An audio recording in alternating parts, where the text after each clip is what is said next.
ففيه 200 نوع، وحسب المصدر ونوعيه الخليه يصنف السرطان، لكن هذه الامراض الاكثر شيوعا. انت قلت انه 16,000 50.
Assalamu alaikum wa rahmatullah. Welcome everybody to our event. It is really a pleasure having our colleagues from the Saudi Commission of Health Specialities.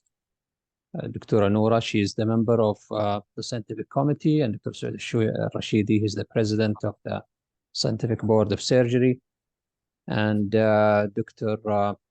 Abdullah Al-Judi, our first speaker. It's really a privilege to have such a webinar to discuss the uterine transplant for primary female fertility. I would like really to have the contribution of Dr. Noura to open this meeting. Dr. Noura. السلام عليكم ورحمة الله. الله يعطيكم العافية. First of all, thank you so much, Dr. Muhammad, for inviting me for this interesting topic.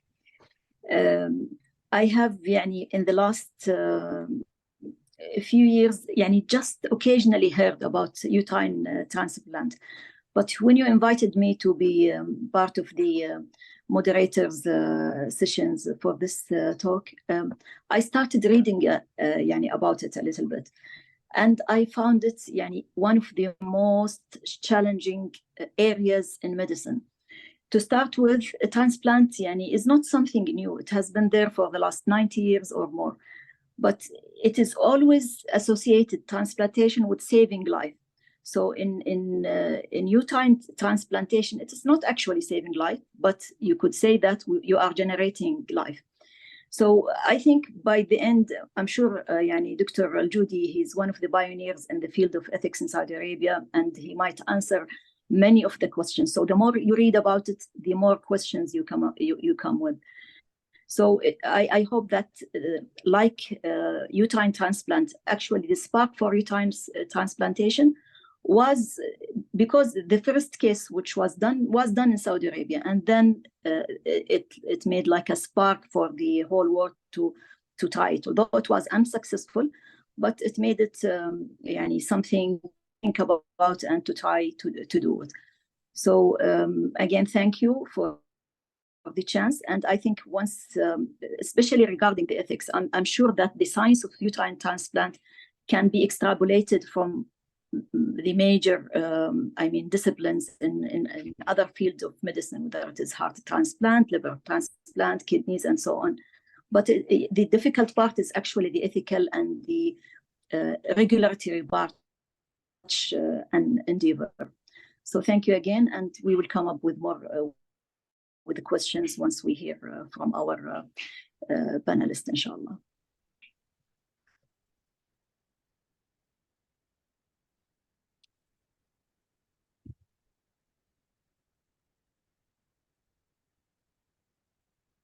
Dr. Harbi, you are muted.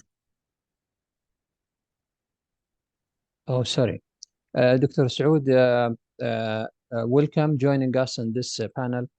And being the president of the surgical scientific board of the Saudi Commission of Health Specialities, your opinion and the direction will be quite important. As Dr. Noura mentioned, that the ethical part is quite challenging, plus the scientific part.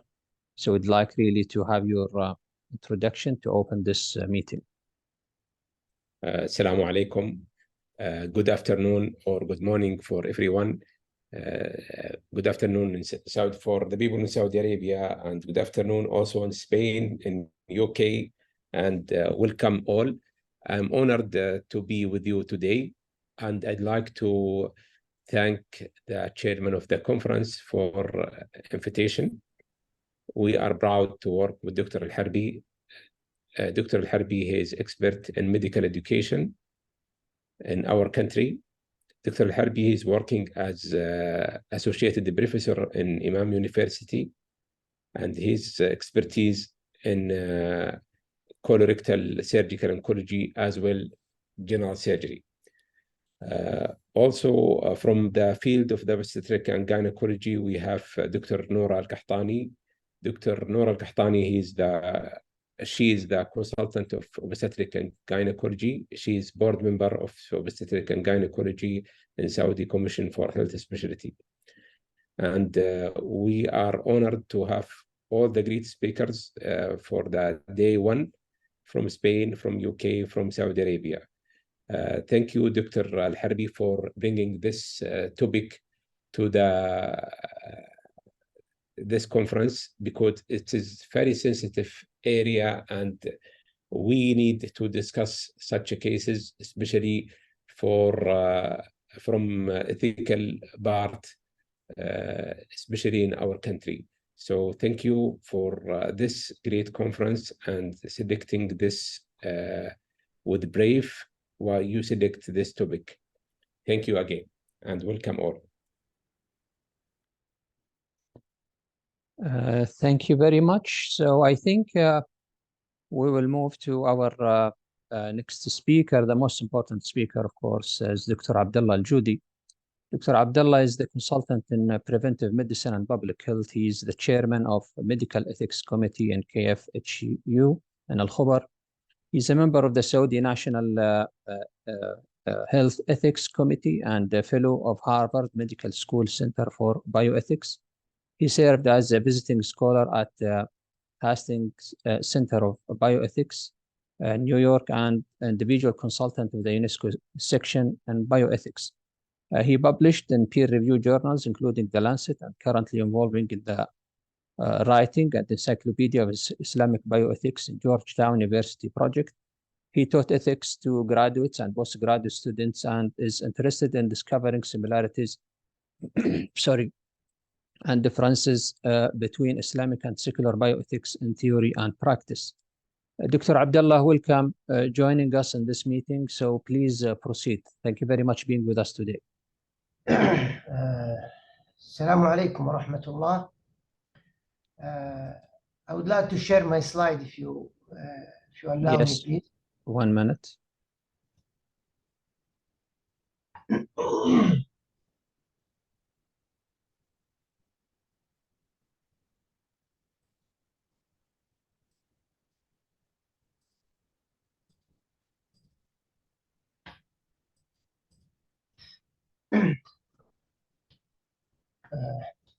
بسم الله الرحمن الرحيم.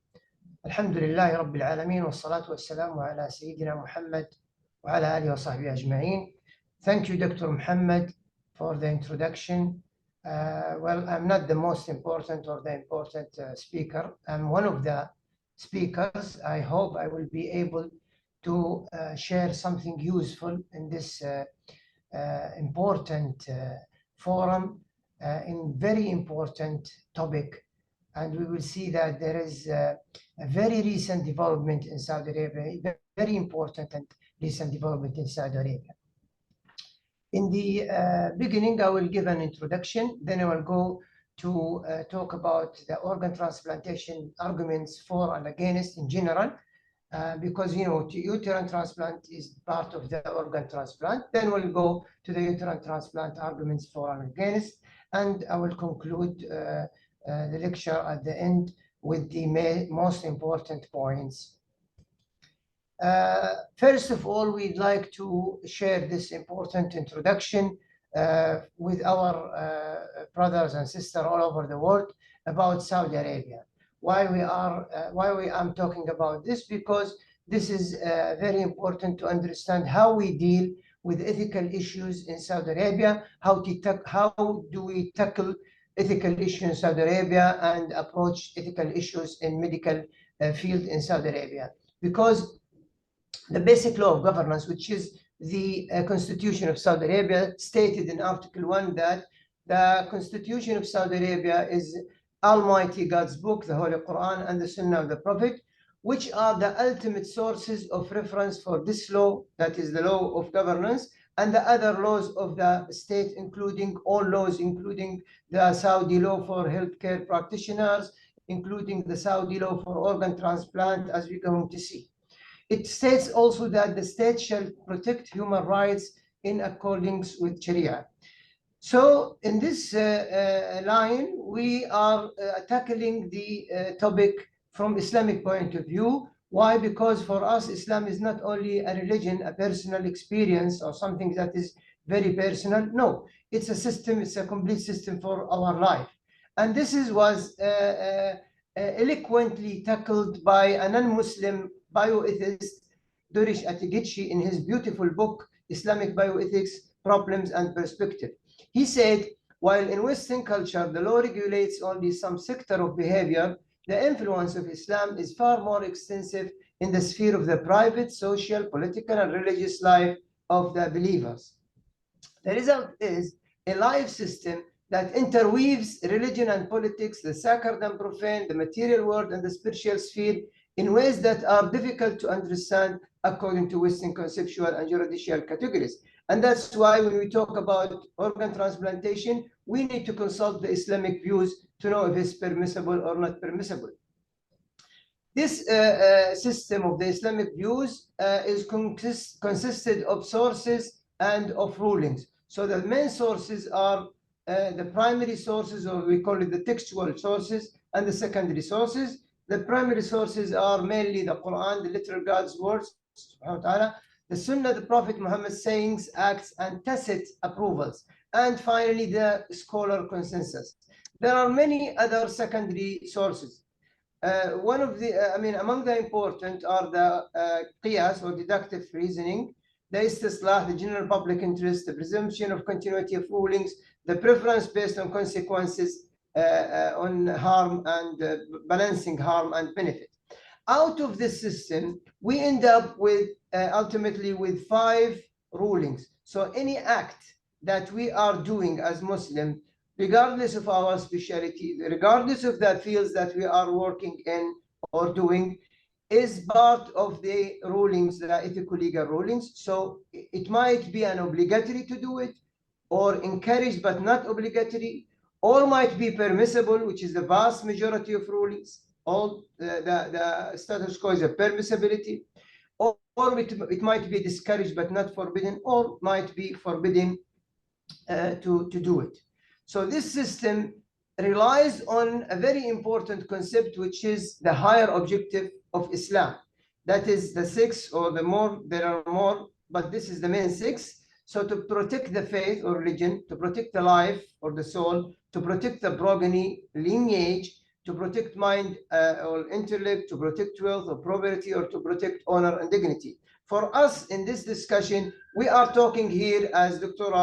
Noura said, it's not about life saving. So it is about lineage. It's about also we talk about dignity, etc. So we have to make sure that the ethical legal rulings does not violate any one of these higher objectives. So the higher objectives of Islam served as a guidance for the scholars to discuss these issues.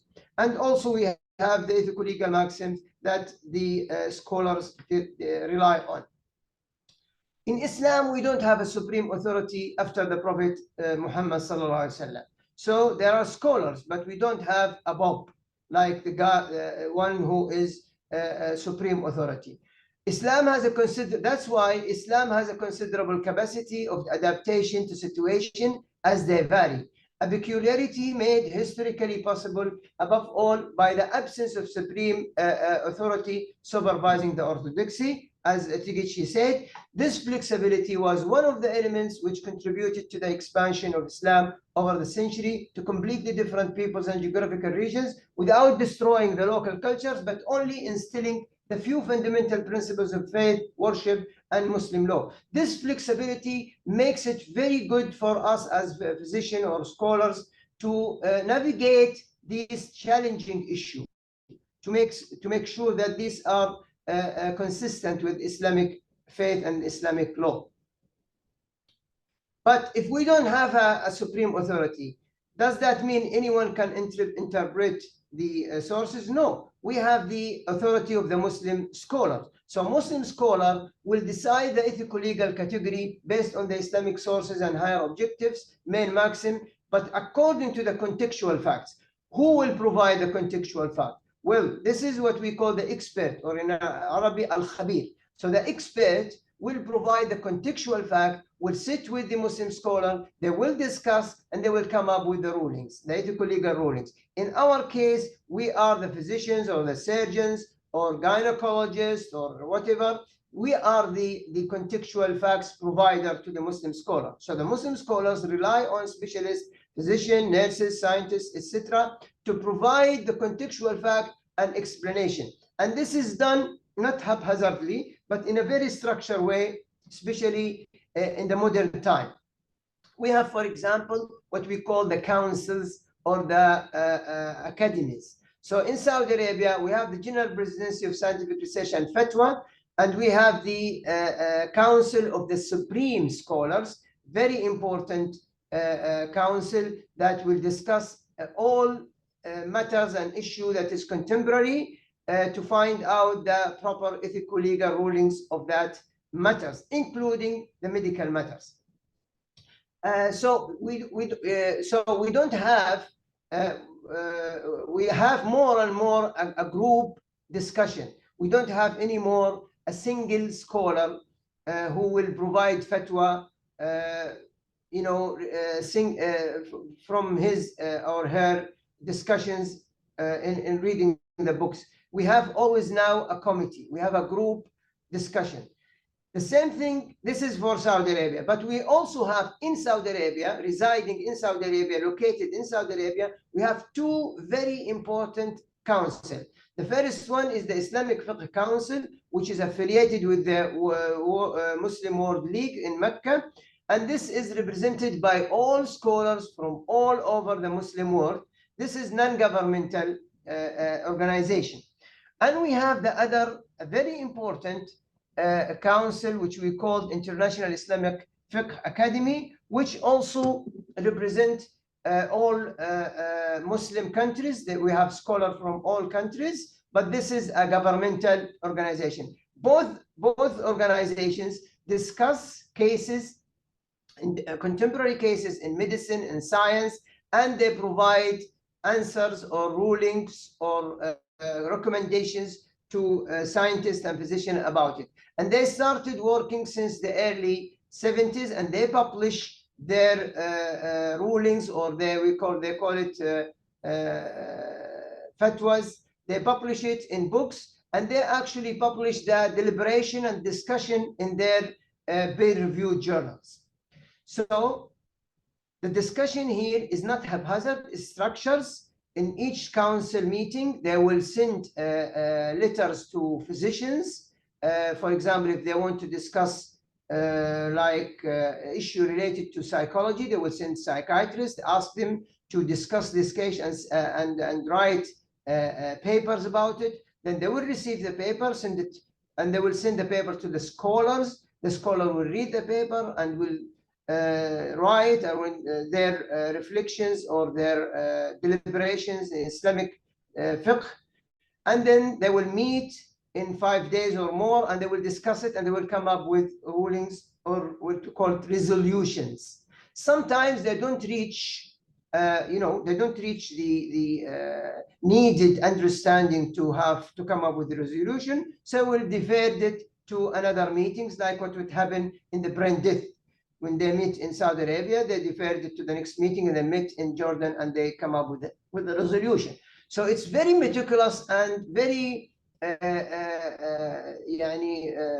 deep and structured discussion to come up with these rulings. So what about the organ transplantation? Organ transplantation is very important development in the field of medicine, recent development. Of course, there was a kind of, in the previous history, in the classical years, they used to transfer part of bones or teeth, but now we are talking about complicated organ transplantation. So it's not comparable, but there is what you call this cases before. So when we define the organ donation is the donation of biological tissues or organ of the human body from a living or dead person to a living recipient in need of transplantation. This need could be life-threatening, life-saving, or non-life-saving, as we're going to see. The first, one of the important events that provoked this discussion in the Muslim world was the successful transplantation, kidney transplantation operation in the United States in 1954. This event provoked a very early discussion about this topic. In fact, one of the scholars, the Saudi scholar, his name is Abdurrahman ibn Sa'di. This man was in Beirut in 1954, 2 years before he died. He was there to be treated from uncontrolled hypertension in the American University of Beirut Hospital. At that time, the operation, the successful kidney transplantation, made headlines in the newspapers. So this scholar had discussion. He was very well known to be close to the community, to listen to people and discuss with Islamic issue with people, not only with scholars. So he wrote a paragraph, an article, coining the issue by debate between two parties or between two scholars, one supporting, imagination, one supporting and one against. And he actually wrote a very early and a very progressive, actually, paper, and he supported the permissibility of organ transplantation. Interestingly, his view was not recognized by all scholars in Saudi Arabia until in the early 80s, or late 80s, early 90s. So what were the arguments against organ transplantation? That was, of course, very popular in the early days, in the 60s and 70s. So it is mainly three. The first one is that we don't own our body, and this is actually Our Body Owned by God is written by an Egyptian anthropologist, summarizing this argument. Then the next argument is it's more harmful than beneficial, or it's a form of mutilation of human body, so it violates dignity. The first one, they said, we don't own our bodies. As Muslims, we believe that our bodies belong to God subhanahu wa ta'ala, and we don't have the right to give our organs. The second thing is that they quote and they posted the result of the failures of transplantation, especially in the early days, and they will say, look, this is not useful, this is more harmful for the donors and for the recipient. And finally, they said the operation itself is a kind of mutilation of a human body and violation of human dignity. And they would quote a hadith that is like, كسر عظم الميت ككسر حياً. So when you broke the bone of a dead, is like if you broke his bone when he was alive. That means it's the sanctity of his body is preserved even if he died.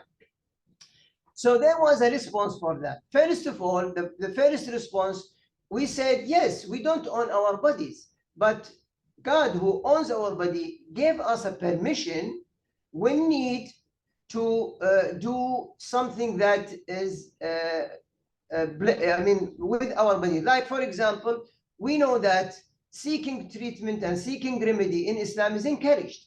And among those remedies are amputating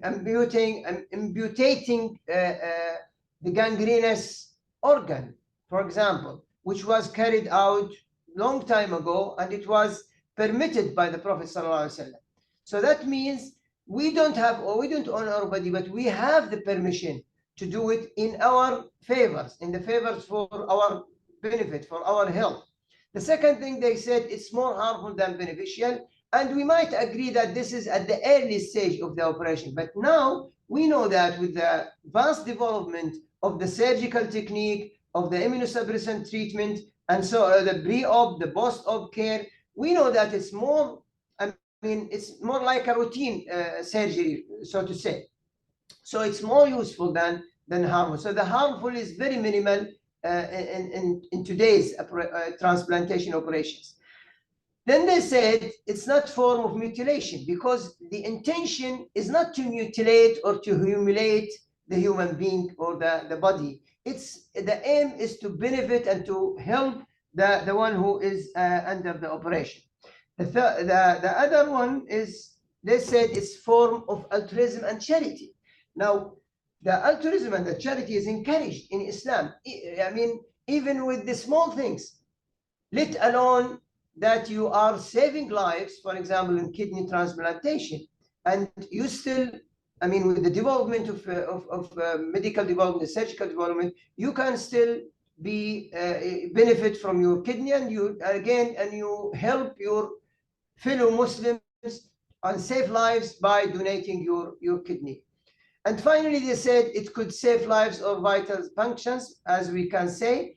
And this is the argument for the, as Dr. Nora said, for the life-saving donation and transplantation. So this is, in general, summary of the argument for organ transplantation. And that's why we have seen fatwas from the early 60s continuously. So now the majority, the vast majority of Muslim scholars all over the world is in favor of permissibility of organ donation and transplantation. However, and that's why we have now in Saudi Arabia, we have the law of organ transplantation, which was approved 2 years ago. And now they are working on the details, the details of this law. And inshallah, within probably at the end of this year, Hijri year, it will be prepared and ready to be used by different hospitals. So we have now in Saudi Arabia a law for human organ transplantation. Of course, there are conditions. There are many conditions, including for example, the conditions for organ from cadaver, consent of the deceased while during his life as a will or a testament, or consent of relatives if there is no consent by the deceased. And this is still controversy among scholars, and some scholars believe that this is enough. Some, they said, no, we need the consent to be during his life. That is very important. And we are seeing, more and more consent of people registering for donation in the last few years, alhamdulillah. If there is no consent during life and the patient has no family or it's unknown, then there is, it could be from the magistrate order to give the permission to harvest the organ, and this is for the dead donor. For the organ from living donor, there should be an informed consent of a major risk, no harm or minimal increased risk in case of the operations. Necessities to save life, that is in general, and it should not be commercialized. So to give it as a gift. Commercialization or is an issue that is under debate all over the world and also in the Muslim world. And there are some scholars, very minimal, number of scholars all over the Muslim world, very minimal. They said, if we say it, that the patient or the human being, the Muslim, has the right to donate his organ, why should not we give him the advantage of having a benefit from that? As I said, this is a minimal number of scholars and the debate is ongoing. Now, what about the transplant of uterus? Well, the transplant of reproductive organs was discussed in the early 90s late 80s, early 90s in the International Fiqh Academy and others, and the Contemporary Fiqh Council all over the Muslim world. Of course, we have many councils. For example, we have South African Muslim Council, we have the Indian Muslim Council, we have the European Council for Fatwa, and they are very active. We have also the North American, the Majma' Fuqaha Sharia, the North American Council of Sharia scholars. So they are actually distinguished between organs that are responsible for transmitting genetic material, such as testicle and ovaries, etc., and those who do not do that. So they prohibit the transplantation of the former in order to safeguard and prevent mixing of lineage. So not to violate one of the higher objectives of Sharia, which is preserving and protecting lineage. They permitted the latter, that is not transferring genetic materials, justified Islamic necessity. That is, necessity is interpreted by some as life-saving, and by others as, not life-saving, as the necessity definition differs between life-saving and not life-saving. And this is the source of debate on uterus transplantation. So those who have argument against uterine transplant, they said it's part of reproductive organs and it might transfer genetic materials and affect the lineal bonds. They said it causes permanent sterility for the donor. We'll talk about this.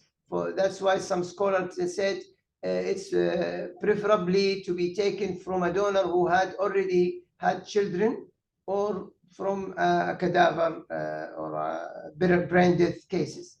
They said it's not life-saving, so it's not a necessity. That's interesting. The definition of necessity for this number of scholars is life-saving. And we said life-saving is, of course, one of the higher objectives, but there is another higher objective, which is the protecting and preserving the lineage and have children, which is very, very important in this case. So for uterine, they replied, the one who for it, they said it's part of reproductive organs, but they do not affect the lineal bonds. There is no evidence that the uterus will transfer genetic materials, as they said. And they said about the argument that is causing permanent sterility for donor, that it could be overcome by accepting only from women who had children, or from disease or brain death cases. And finally, they said it's not life-saving. And they said, you said it's not life-saving because your definition of necessity is life-saving only. But they said it could help the production, which is one of the higher objectives of Sharia, and it was encouraged in many hadith or saying by the Prophet that to have children is one of the very important sources of happiness in this world. So they are for the uterine transplantation,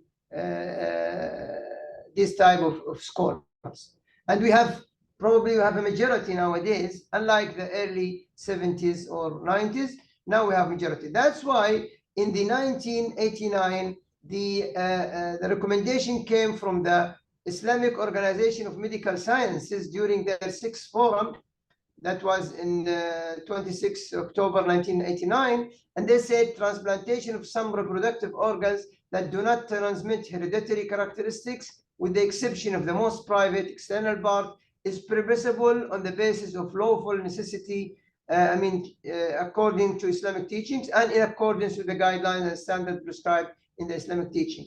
And after that, usually there is a cooperation between the International Organization of Medical Sciences and the International Fiqh Academy. Usually what is discussed in the forums go to the International Fiqh Academy for that. So they produced their resolution in 1990, March 1990, and they said, since this is the official translation, since the transplantation of sexual glands such as testicles and ovaries involves tissues that continue to bear and secrete the donor's genetics material, even after they are transplanted in a new host, their transplantation is Islamically prohibited. So it's not allowed to transmit or to transfer testes and ovaries.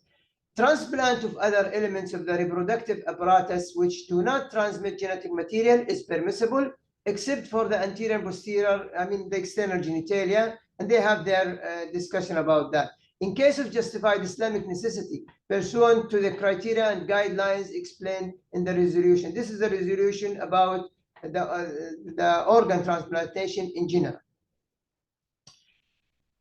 And they actually make some precautions. They said it has to be no third party should introduce into procreation. Marriage is a contract between wife and husband, that is female and male. A third party donor is not allowed in Islam, and that is actually justification for the uterine transplant, whether he or she is providing sperm or embryos or uterus. Adoption is not allowed.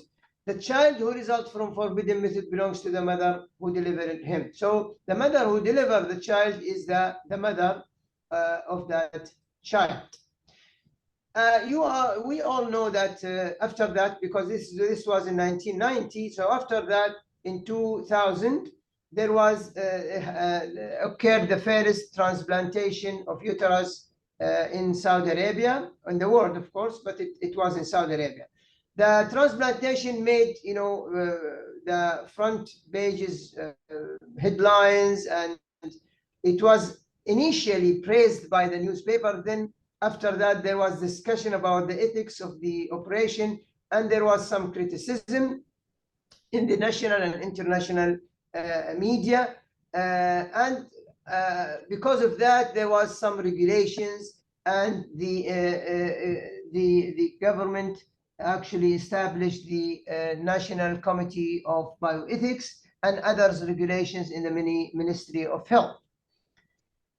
So, since that time, there was great developments in the field of uterine transplant, and we know now that the mother or the women who have the transplantation, they could gestate and give birth to healthy babies, not only one time, maybe 2 times. And this is actually support and assure and reassure the public that this type of operation is possible, and it's useful, and it's successful. But until now, we don't have a fatwa from the Supreme Council of Saudi Arabia. The good news is that the Supreme Council, or the Council of Senior Scholars in Saudi Arabia, discussed the topic of the Islamic rulings regarding the uterine transplantation during the 93rd meeting of the council that was held in Taif, Saudi Arabia, a few months ago. And probably they will come up with the fatwa soon. And this fatwa was probably triggered by a request from the King Faisal Specialist Hospital Research Center in Riyadh, as His Excellency Dr. Majd Al-Fayyad explained when he was hosted in the talk show, the television talk show, the Liwan. Maybe you remember that. He said that we are waiting for the fatwa from the Council of Senior Scholars in Saudi Arabia. So we are expecting actually this fatwa. They will face some questions. The main questions they are going to have to solve is about the safety and successfulness of this type of operation. That's number one. Number two is about the genetic part, because we still have some scholars who believe that the uterus, you know, he said 9 months in the uterus must have some element of genetics transmission or hereditary transmission. But this is the point, they have to make sure that there is no genetic transmissions, genetic materials. So once they resolve this issue, probably with the great success of the operation and the safety and the good prognosis, and we have now cases of gestation and giving birth. This is all actually will help the scholar to come up with a fatwa to permission of this type of operation. So in conclusion, the Saudi scholar Abu Rahman ibn Sa'di was probably the first contemporary Muslim scholar to discuss the Islamic rulings on organ donation and transplantation, and he was in favor of permissibility. Yet, however, his fatwa could not find an audience at that time. The first uterine transplantation occurred in Saudi Arabia in 2000. The uterine transplant has improved with time and rate of success increased with good prognosis. Some mothers received uterine transplant in gestate successfully and gave birth to healthy babies. The uterine transplantation helps to preserve one of the higher objectives of Sharia, namely preserve lineage. I expect if the fatwa of the expected fatwa from Council of Supreme Scholar, it will open the door for the uterine transplantation in Saudi Arabia. Thank you very much.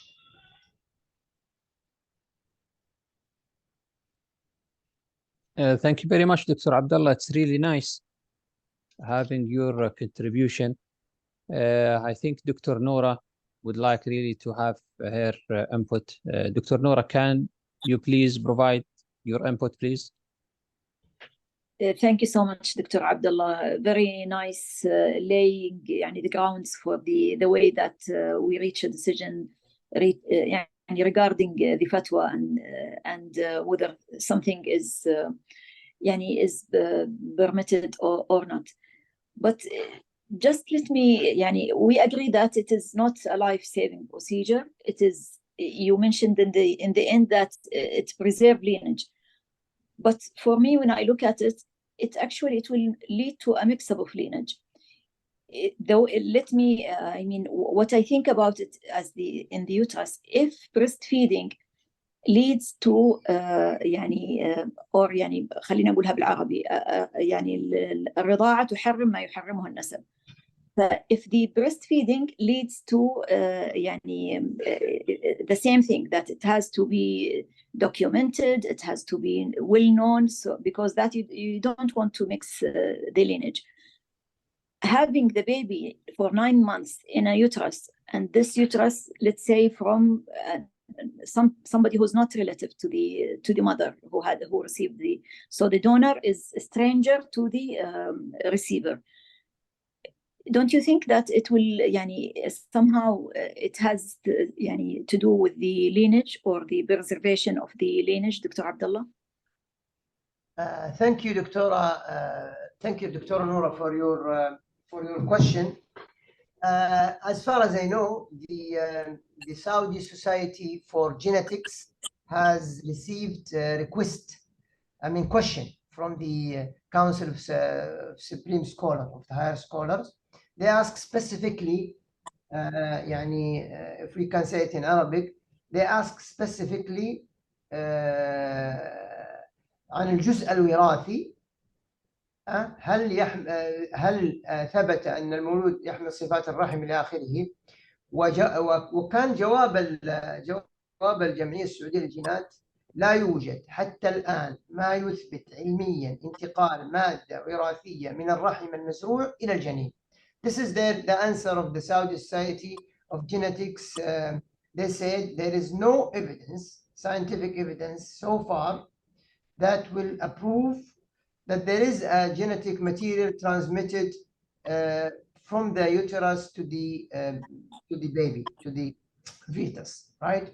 So once they exclude this, they can, proceed to the adult deliberation. However, the milk, there is, I think, I'm not a genetist, right? It's not my field, but I think there is some evidence that the milk is transferring some materials. So this is why the scholar needs the input from specialized persons. That's why they send their question to the Saudi Society of Genetics. They did not send it to a surgeon, for example. No, they send it to the Saudi Society of Genetics, and that's what I came across.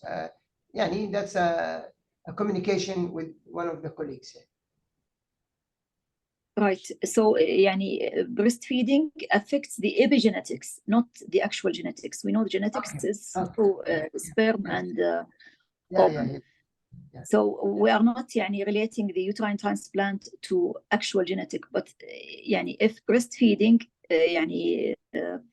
يحرم because of the effect on اللي هي epigenetic changes, then طبعا because the uterine transplant how can they be sure that there is no effect if only like the total cases is still in بالعشرات فقط, ما هو عدد كبير جدا. So you cannot come to لجنة من الشيوخ and tell them that there is no evidence. You didn't look into it to have an evidence. So I think before getting to the scholars will base their fatwa on what is presented to them. So if it is presented in a way that, because even if there is a fatwa, I think from ethical point of view, there is lots of things. For example, the first person or the one who did the uterine transplant in Sweden, they did it on animals, on pigs, on sheep, and before doing it on a human. What I'm afraid of in many of the other countries is that the first case will be in a human. Because we don't have lots of animal labs and research on animals before going. So somebody who will do uterine transplant should be just to change the عن الحلال والحرام, the ethical aspect of the actual process. Should it be someone who had already trained and done it in animals? Should it be something like proper training in a center who has done maybe tens of cases before going for such a procedure? Because we don't want the things that happened in 2000 to happen again. Well, I think you are right. First of all, the things that happened in 2000 was not preceded by the test on animals. You are right. But now we are talking about a field that is established. The success rate is, I think, about 80% of the uterine transplantation, and the success rate of pregnancy and giving birth. That is definitely clear for us. Now the genetics part is the matter of genetists. That's the most important part for the scholar. The scholar needs an answer from an expert in his field or her field, right? And the ethics in our context as Muslims, our ethics is regarding the permissibility from a Sharia point of view. So this is our ethics. That's the point here. So if there is no genetics, no violation of the higher objective of lineage and this issue to mixing lineage, then what's the problem of having it? There is no problem. The scholar will not decide if there is genetics transfer or not. The scholar will ask the expert, the genetists, and the genetist will give the answer. Now we trust the genetist. I don't believe that the genetist will rely on the scholar just to make them give the fatwa. No, I think they will give the updated information about this point. However, we still, as you said, we still have views and opinion. But if you have a chance to help people without violating the Islamic principles, then why not? What's the problem about it? طيب طبعا with areas, let us move to another. Dr. Fahad, Dr. Muhammad Harbi, do we have still time to discuss one more point?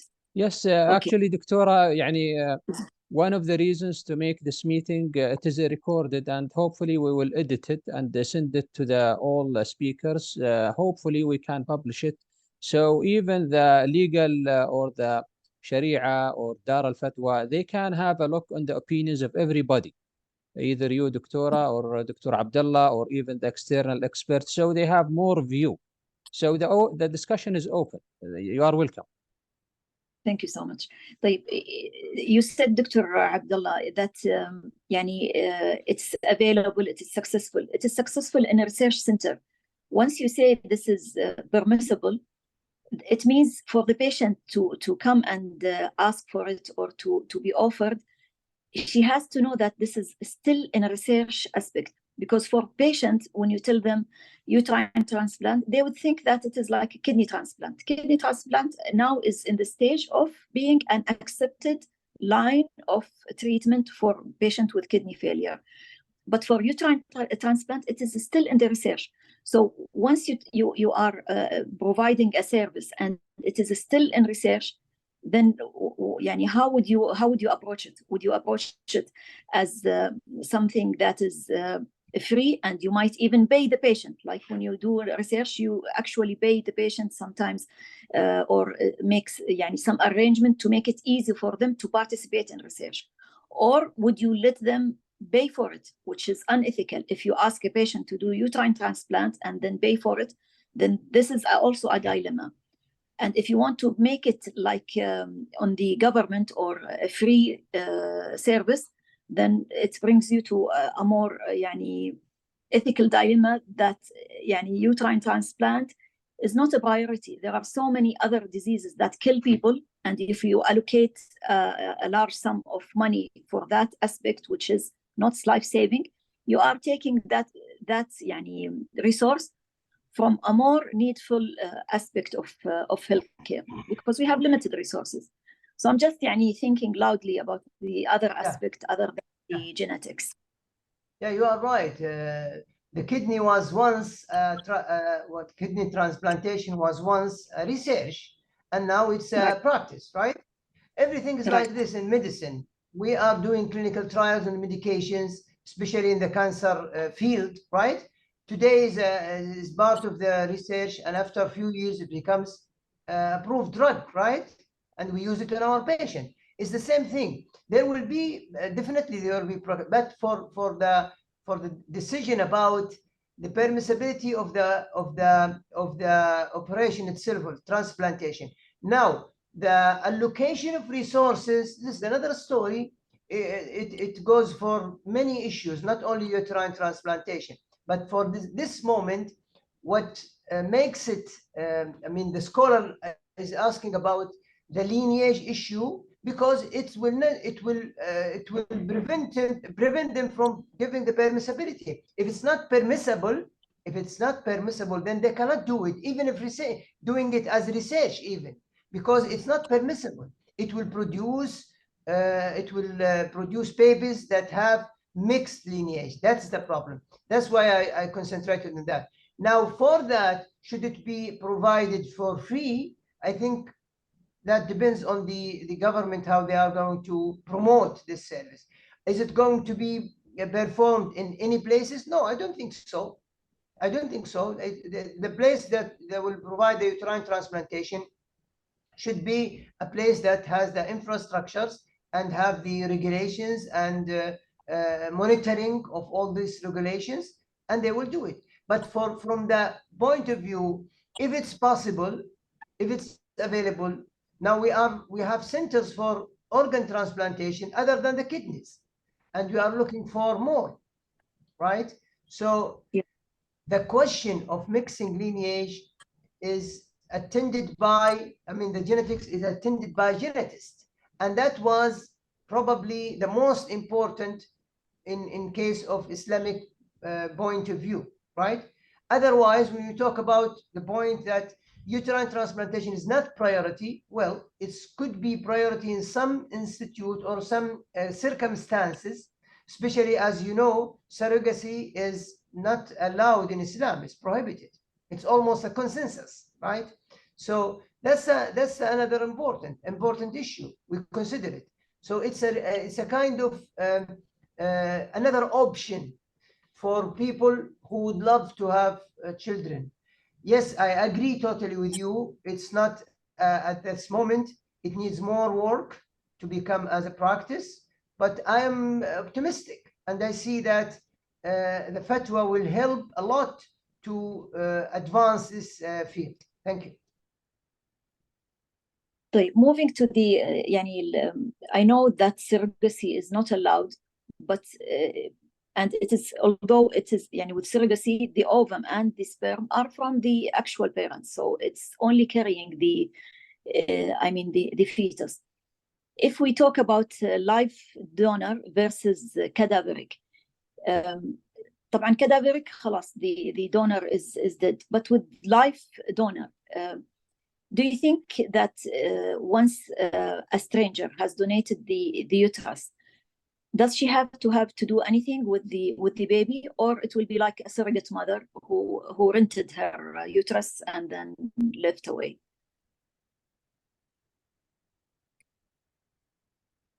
Now the surrogate, she is carrying the baby in her uterus 9 months, right? And there is it's different from a woman who donated her uterus to another woman, right? I think it's different. I don't know. I've seen it's not similar. So the if we can think about it as the emotional part. So the first one, she is carrying the baby in her womb for 9 months, and she's interacting with him. And you know that, you are a gynecologist and you are a woman. I don't know how to explain it, but the other, she is donating her uterus to another woman who could live in another place and have her baby, carried in her received uterus. So I don't see similarity in this case, Yeah, not much of a similarity, but it has it may have because if you say that it should be for free, we are not promoting, for example, that organ organ donation for money.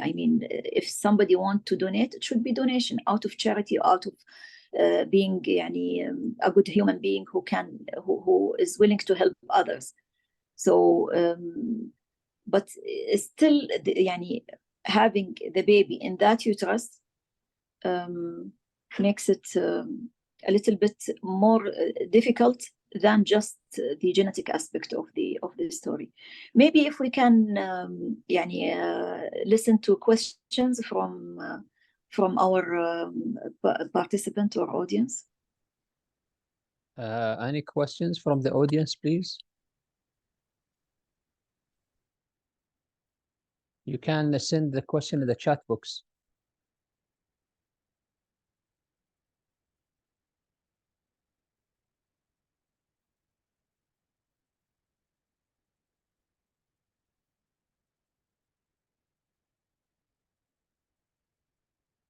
Or in the question and answer.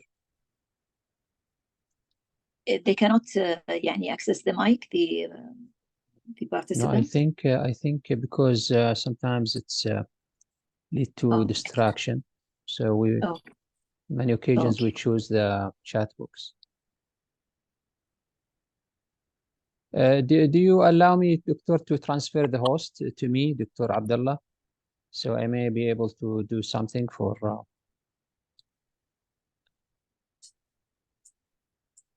1 minute?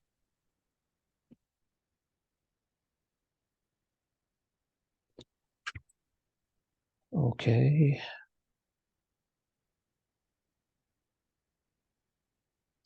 Just till we get maybe a question from the participant. Yes, chat box is working now. Okay. Any question in the chat box, ya akhwan, wallahi? It's working now. No. Yes, there is a question. If a lady donates her uterus to carry a pregnancy, is it an option? Dr. Abdullah?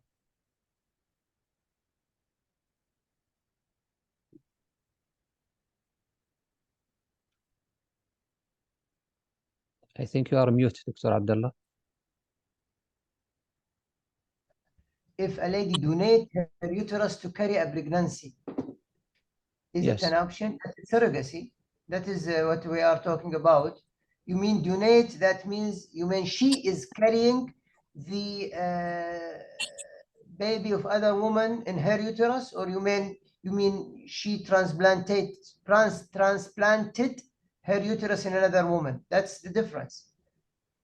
If you mean the first meaning is surrogacy, which is not allowed or is not permissible.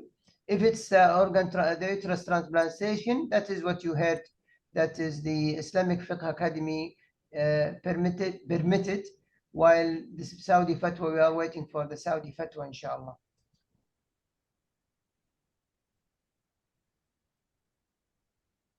Dr. Nora, any questions?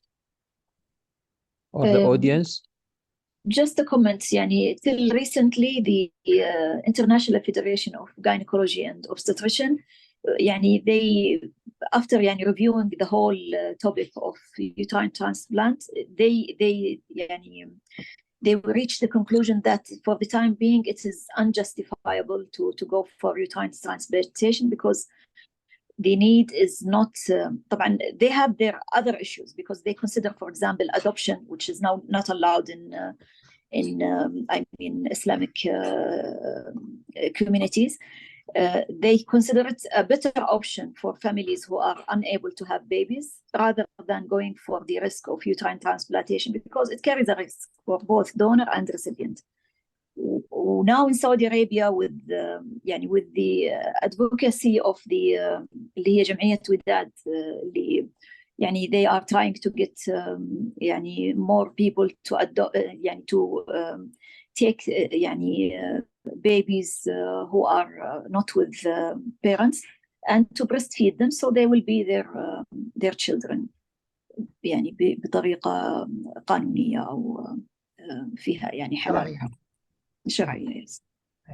That's why I gave the introduction, Dr. Noura. I am aware of many societies all over the world. They tackle the ethics from different views, right? So we respect all views and all cultures, but we have to go to find solutions for our problems from within our culture. Sure. And having the answer to this question, inshallah, very soon, even if it is not done in our lifetime, at least you will have the answer. It's like the termination of pregnancy. The scholars have given the answer hundreds of years ago, and physicians up to this time, many, they don't know the details of fatwa regarding termination of pregnancy. So I'm sure that scholars will give their fatwa, and maybe the adoption or the actual practice and having it in mainstream medicine will take more and more years to be practiced. That's a good point, Dr. Noura. That's a very good point. Now, the permissibility of a practice that makes it shar'i, that makes it permissible, halal, yajuz, or whatever. But when they come to the legal issue, the legislators will choose the scope of the law, right? So sometimes something might not be lawful, but it is permissible in Sharia. I'll give you an example. Abortion, as you know the case, we had a case before. The abortion, the first month, for example, first 40 days, the vast majority of Muslims, in the classical years, the fuqaha, they have no problem with it for no reason, right? But this is not legal, right? Because we are with the only legal issue is the medically indicated abortion. Correct me if I'm wrong. Yeah, absolutely. You're right. It has to be medical indication. But this is the law. However, the permissibility, sometimes the Sharia permissibility is wider than the law, and that's why we need to review the laws frequently. I agree. There is one question in the chat. Yes, the question is, ethics committee, we proposed her request of uterine transplant for fatwa, and it came from fatwa scholar and agreed as allowed. She was referred for MOH, sponsoring her surgery outside. We need It's better to have your name. I'm not sure who's make this comment, but maybe it's better to write your name so we would know really the background. محمد القاضي يمكن محمد القاضي. Yes, because this is important to know. Yeah. I think, yes. This fatwa was for one patient. That's interesting. We are talking here about the national fatwa. That is, the law usually could be based on the national fatwa, not a single scholar fatwa. The interesting thing here is that the Dr. Muhammad Al-Aqadi is courageous. I mean, the system, I think Ministry of Health, he said, that means the Ministry of Health, they made, they made their decision based on a one scholar fatwa, which for me is interesting. However, I think the King Faisal Specialist Hospital, they sent their question, not a single scholar or certain scholar. I don't know who is this scholar. Is he, as you know, in the last few years, there was a new regulations that the fatwa should not be given by any scholar. There should be a side scholar for the fatwas. Anyway, so the King Faisal Specialist Hospital question was directed to the Council of the Senior Scholars, and the Council of Senior Scholars, they will meet, they will discuss, they will produce their resolution, and they will send it to the cabinet, and then they will process it from there in order for that fatwa to be useful for a general law. That's very, very important. Thank you. Thank you very much. Any question from the audience? We have also here Dr. Lisa Johansson. She's the medical director of uterine transplant from the United States. Her speech will be tomorrow. But if you have any comment, Dr. Lisa, you can unmute yourself. You are muted. No, I'm sorry. This is just her secretary. She's performing surgery right now. Okay, her comment, her presentation will be tomorrow. She's welcome. أي سؤال دكتورة نورة? Any comments from the audience before we move to the next speaker? Thank you so much. I think we'll be inshallah waiting eagerly for the fatwa from our scholars inshallah. Thank you very much, Dr. Abdullah. It's really a pleasure having your presentation. It's very important to know the ethical aspects and how far did we get through this from fatwa, so everybody would be able to know what will be the ultimate answer. Waiting for the next speaker. I think she's a little bit late. So Dr. Nasser Tawfiq, are you available to start, please? You are mute.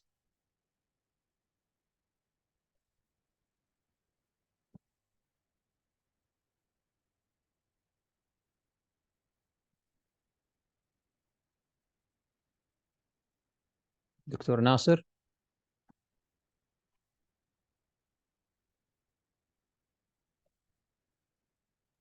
I'm trying to just give me 3 minutes. I will come down. Can you hear me now? ايوه بعطيك بنقل لك الهوست دقيقه بالله. بس خلينا نخش عشان انا داخل من الفون and I need to log in. Just give me 5 minutes. طيب.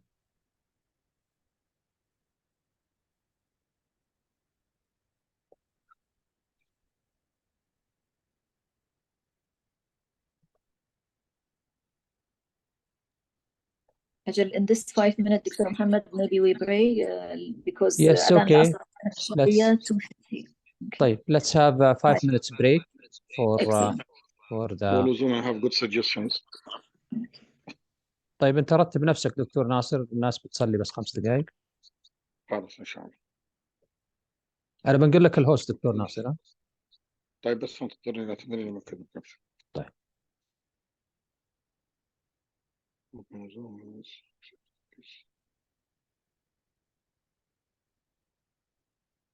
finally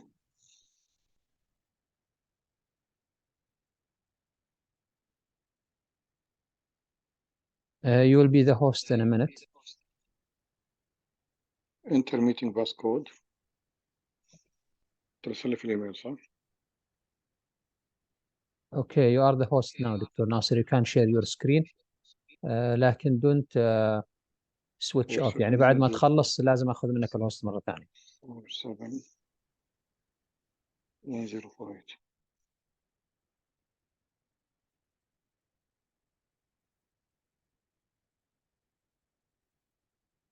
Recording in progress. Okay, great. Okay, great.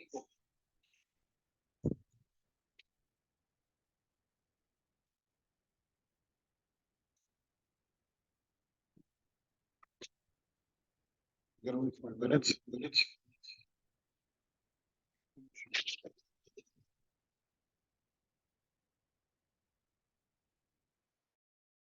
Okay.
Dr. Nasser, are you available?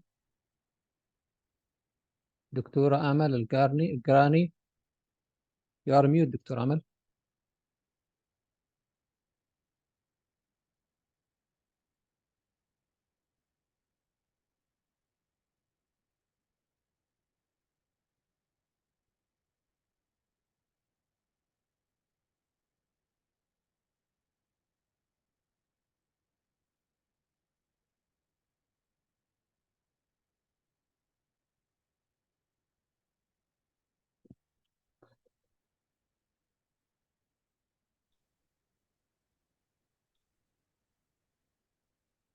ادخل من اللينك دكتور ناصر، من لينك الباناليست وليس من لينك الاتندنس، الايميل الخاص بك as panelist.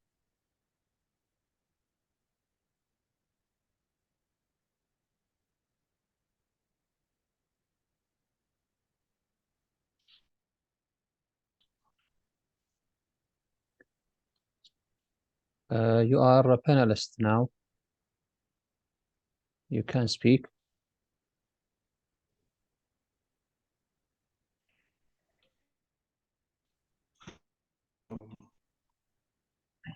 هلا تفضل.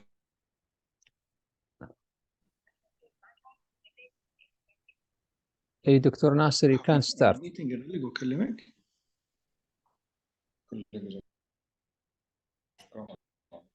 Dr. Nasser, are you ready to start? أنا لا أكمل. Now, can I upload the slide? Screen share.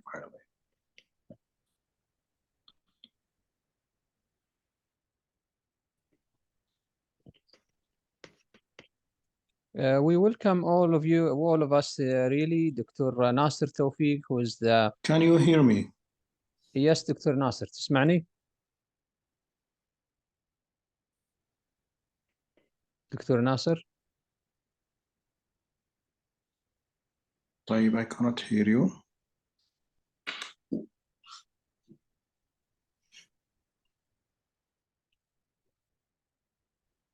لا صوتك واضح دكتور ناصر.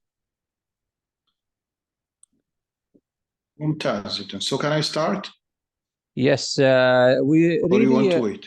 No, it's okay. Just 1 minute, Dr. Nasser, just to present you. We all welcome Dr. Nasser Tawfiq, who is the scientific board member from the Saudi Council for Anesthesia. And Dr. Nasser, he is the program director of obstetric anesthesia and the head section chairman, and also the president of the scientific board of the female anesthesia. Dr. Nasser is a senior anesthetist consultant, and he's working in King Abdulaziz Medical City, King Fahad National Guard Hospital in Riyadh, and he is a member of the Society of Obstetric Critical Care Ministry of Health Saudi Arabia, and the chairman of the OR Safety and Program Director. Dr. Nasser is a well-known senior anesthetist for obstetric and gynecology. I would really welcome you, Dr. Nasser, to make your presentation. So please proceed. Go ahead. Thank you. Thank you very much. I'm really proud to be an anesthesiologist in Saudi Arabia, to be maybe the second or the first obstetric anesthesia in the Kingdom of Saudi Arabia. Starting from the conjoined twins delivery, conjoined twins separation, exit procedures, we have too many hassles that's going around that keep us busy all the time. Sorry for my ignorance in terms of technology, because I'm very old. Even the camera, I cannot open it, but I'm trying while I'm talking to you. So the topic is so interesting, but why it's interesting? There is too many questions. Yeah, I cannot answer. Let's say, what's the question in the mind? Okay, we're going to start the service. We agree, it's okay. Now, the surgery is very expensive. The thing is very expensive. Are we going to justify the cost that we're going to cause it? We're going to follow patient at least for 3 years, and then we're going to deliver the baby. Then we're going to do hysterectomy, and we're going to give her the baby. So this baby will cost us, let's say, 400,000, 600,000. It's a very expensive baby. Now, who will coordinate the service? Now, okay, we find somebody to coordinate it. What will be the long-term follow-up? How to develop and encourage immunosuppression. Now, when you come to anesthesia like to take things in perspective. They like to start from the beginning, the journey, to see survival, not just survival, or not we can help. So we know that all over the world, this surgery start to be one of the things. We are proud that in Saudi Arabia, we had the first success, and we have the first bomb to the world. We made a success that we made the transplant. Then it opened a lot of ethical questions for more than 5 years. Since 2002, they are discussing the case. You see the name of Wafa, you see a lot of names about the Saudi they did. Then the people start to do the transplant like us. And I think we are the country which start the trouble, and people start to mimic us. We become like Kim Kardashian syndrome. I'm just saying that Swedish follow us, German follow us, the state follow us. Now India become a pioneer as well in transplant. So the transplant start to be normal, while in 2002 was abnormal. Now we came in the dilemma. Do you want me to evaluate related, or you want me to evaluate for future cadaveric one? So we started to have two branches, still the living related. As you hear the question from the audience, they said, if I donate for my uterus, what should I do? People start even to donate their uterus. I know there is a hate of male, so even the female want to get a uterus to donate it. So this is going on, guys. It's really interesting to see the view of women. By the way, the people who doesn't know me, I always make a lot of joke. If you don't like my joke, it's okay. It's just for killing the time. Now, so as we started at the beginning, who will be the member of the team who should be in the committee? Now, my question here is very critical. Why? Because in renal transplant, the nephrologist will lead the team. In liver transplant, the hepatologist will lead the team. Now, in cardiac surgery, the cardiology will lead the team. Now, within obstetrician, who will lead the team? For my opinion, the obstetrician doesn't have enough knowledge to run such team. I know you're going to be against me, but there is materno-maternal medicine maybe will lead the team, but will not be enough. So we suggested that to start to think, how can we brainstorm? And we're going to hear from the Swedish, what is their experience in running the committee? Who will be the chairman of the committee? But we think a gynecology who is expert in transplant surgery need to be in the committee. Immunology need to be in the committee. Or internal medicine need to be in the committee. Radiology need to be in the committee. Pathologists need to be in the committee. Anesthesiologists, of course. And maternal-fetal medicine, IVF as well, which you can debate why IVF is there, but maybe they're going to need an IVF for that implementation. In ICU, to ensure that the product we made is really good and fine to be delivered. Not that only, we need a psychiatrist or a psychometric assessment guy who really need to take care of these things. So before the patient come to me as an anesthesiologist, I need to have a committee order to see this patient, and this committee have to be consist of these things. So if anybody want to go into the exercise, he have to decide what will be the committee.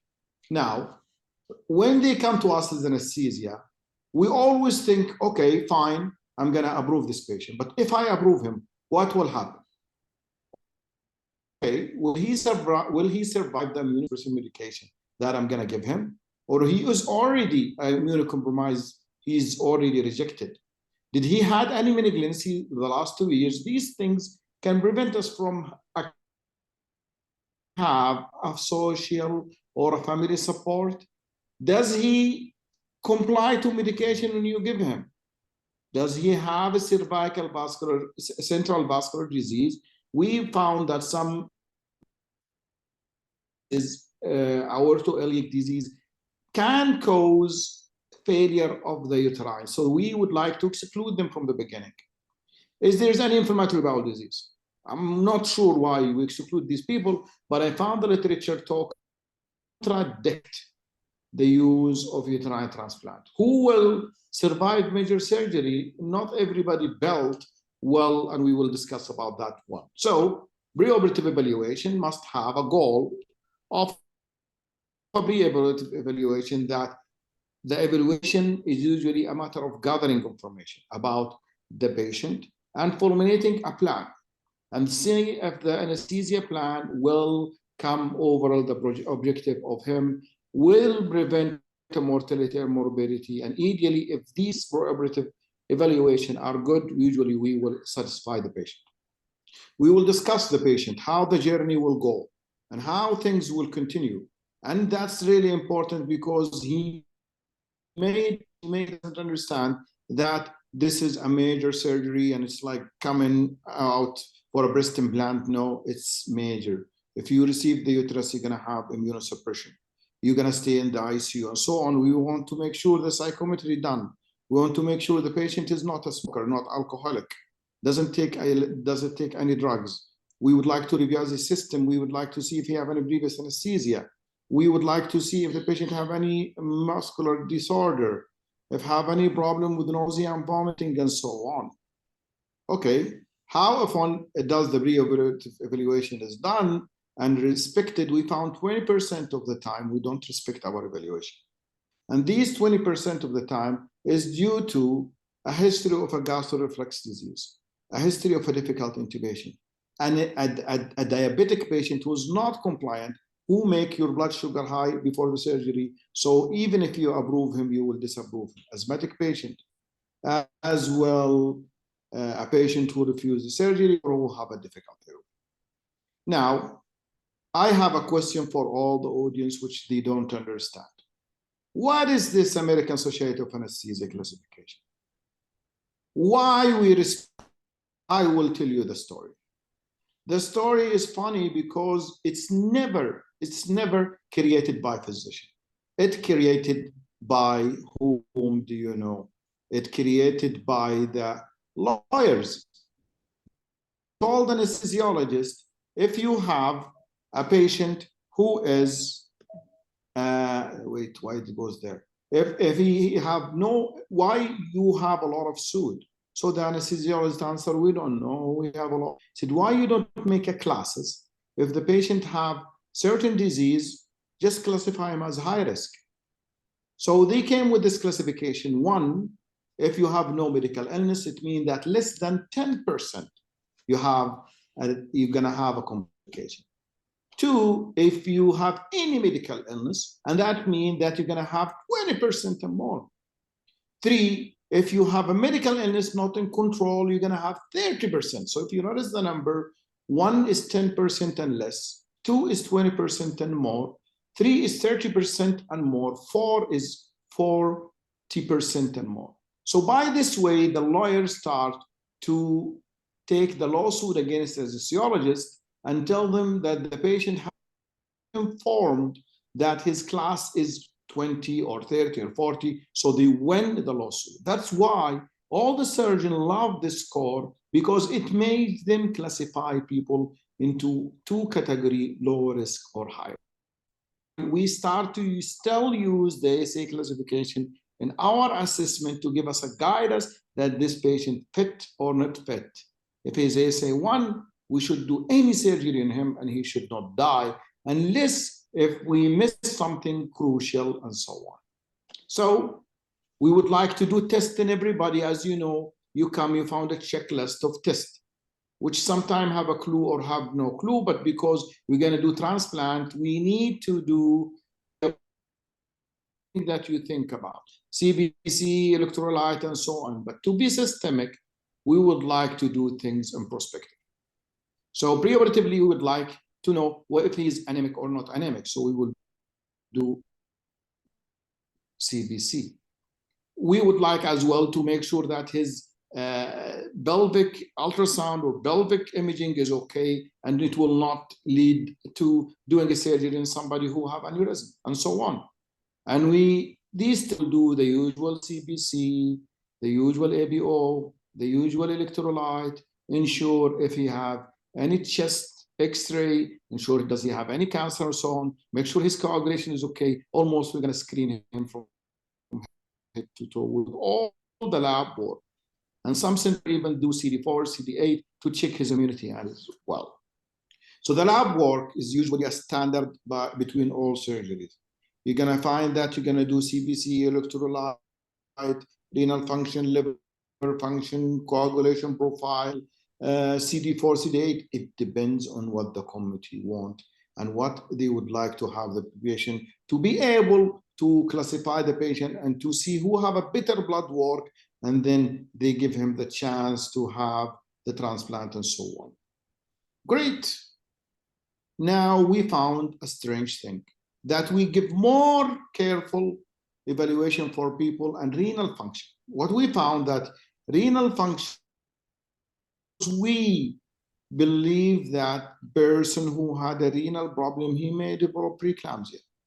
Not that only, we found that usually they cannot tolerate the transplant because we need to give them too much fluid. The kidney cannot even handle. So we would like to evaluate the association of congenital anomaly as well in this patient, because we found that if he have one congenital anomaly, he may have other congenital anomaly as well. So for uterine transplant candidate, this finding is significantly with a single kidney. Sometimes we find people have a single kidney, it will be difficult to give them uterine transplant.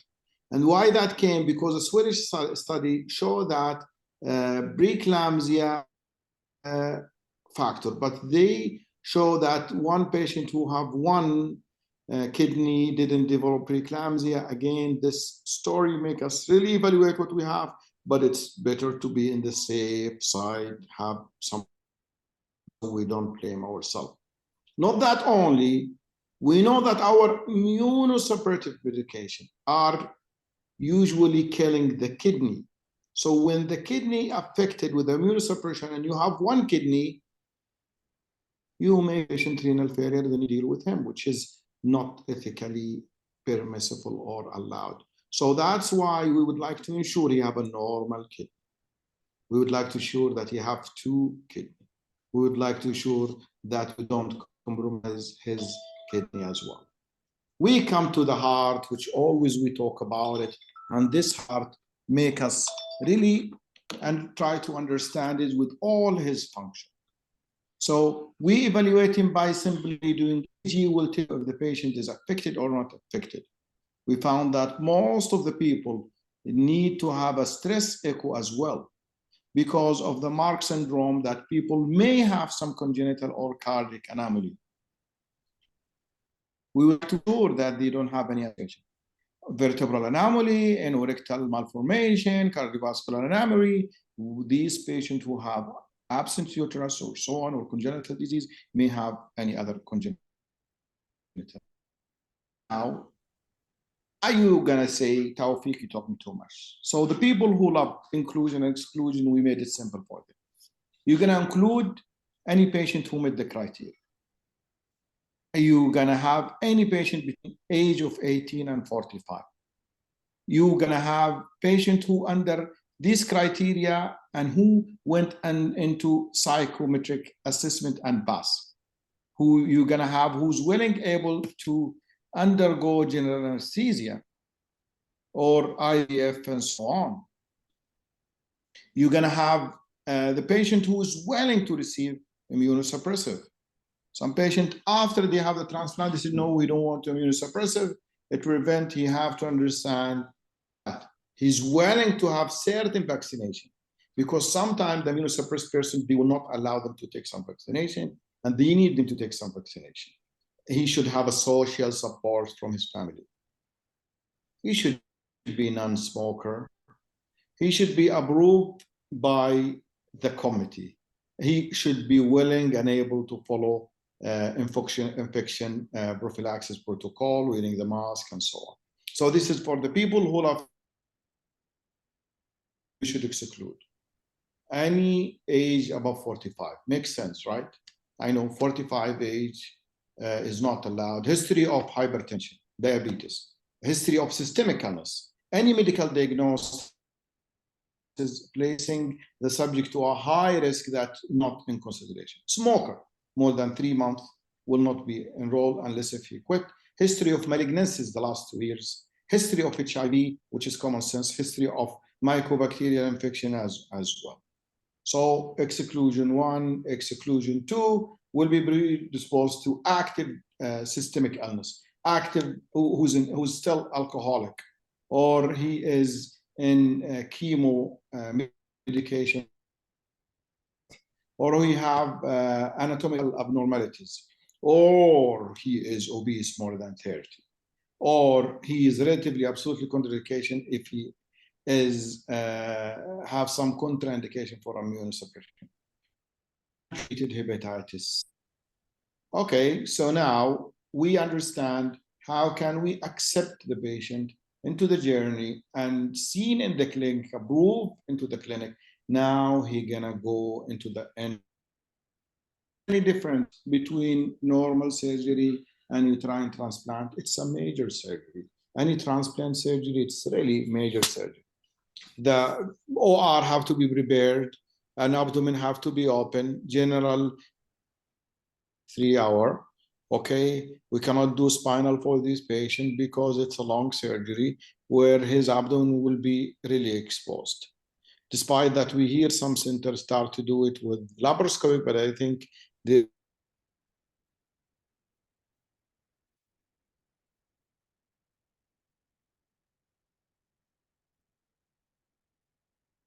antibiotic going to be used, ketorolac going to be used for intraoperative. Maybe we will give him a low thoracic epidural. In addition to standard which usually which is the 5 things: the blood pressure, ECG, saturation, temperature, and urine output measurement to ensure that the patient have intravenous access, may or should have large bore or a central venous catheter to ensure a good hydration status. In addition, that some surgeon insists that the patient should have a mean more than 60 to have a better perfusion to the transplanted uterus. In addition to anesthesia as well, and something we call it BIS, which we measure the EEG activity. The patient is placed in lithotomy position to facilitate the surgical access to the pelvis.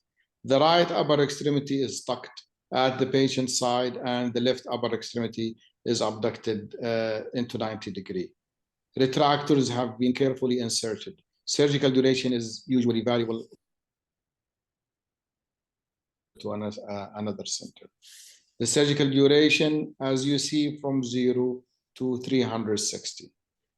The Swedish proven that they are the speediest people from 50 to 360, till the American come to beat them from 210 minutes to 300 minutes. Then we come in between the German and the Czech Republic from 270 to 237. So what does it mean? It means that we're gonna have a surgery at least 1, 2, 3, 4 hours and more to have the transplanted uterus. It means that we're gonna be stuck for the whole day. Ensure therapy, infuse vasoactive medication in case to maintain the pressure more than 65 is our goal. Give potential potassium because give potential for potassium and wash out because of the reperfusions. Happen the reperfusion of the graft may be clotted during the surgery. That's the most common thing that happen intraoperative, that we may use heparin and so on, and valuable calcium chloride and insulin and dextrose to make sure that the influx of the potassium, which usually in the uterus transplanted, did not transfer it systematically and so on. So acid-base balance have to be maintained intraoperatively, ensure it's adequate and so on. Blood transfusion is must most of the time. I know we are at the beginning or the learning curve. We're going to have more bleeding, but I'm sure after we become expert in the transplant, gonna see that there is no need for transfusion. It's a matter of a time. Allogenic blood transfusion has not been required, and so on. Intraoperatively, the Swedish group reported the transfusion autologous blood to 4 or 9 of their patients, where they take the blood and donate it back to them, so a solution to the problem. Antibiotic prophylaxis, where it is always problem, we should be careful about it because of the allergic reaction, but it's one of the things that we need to maintain.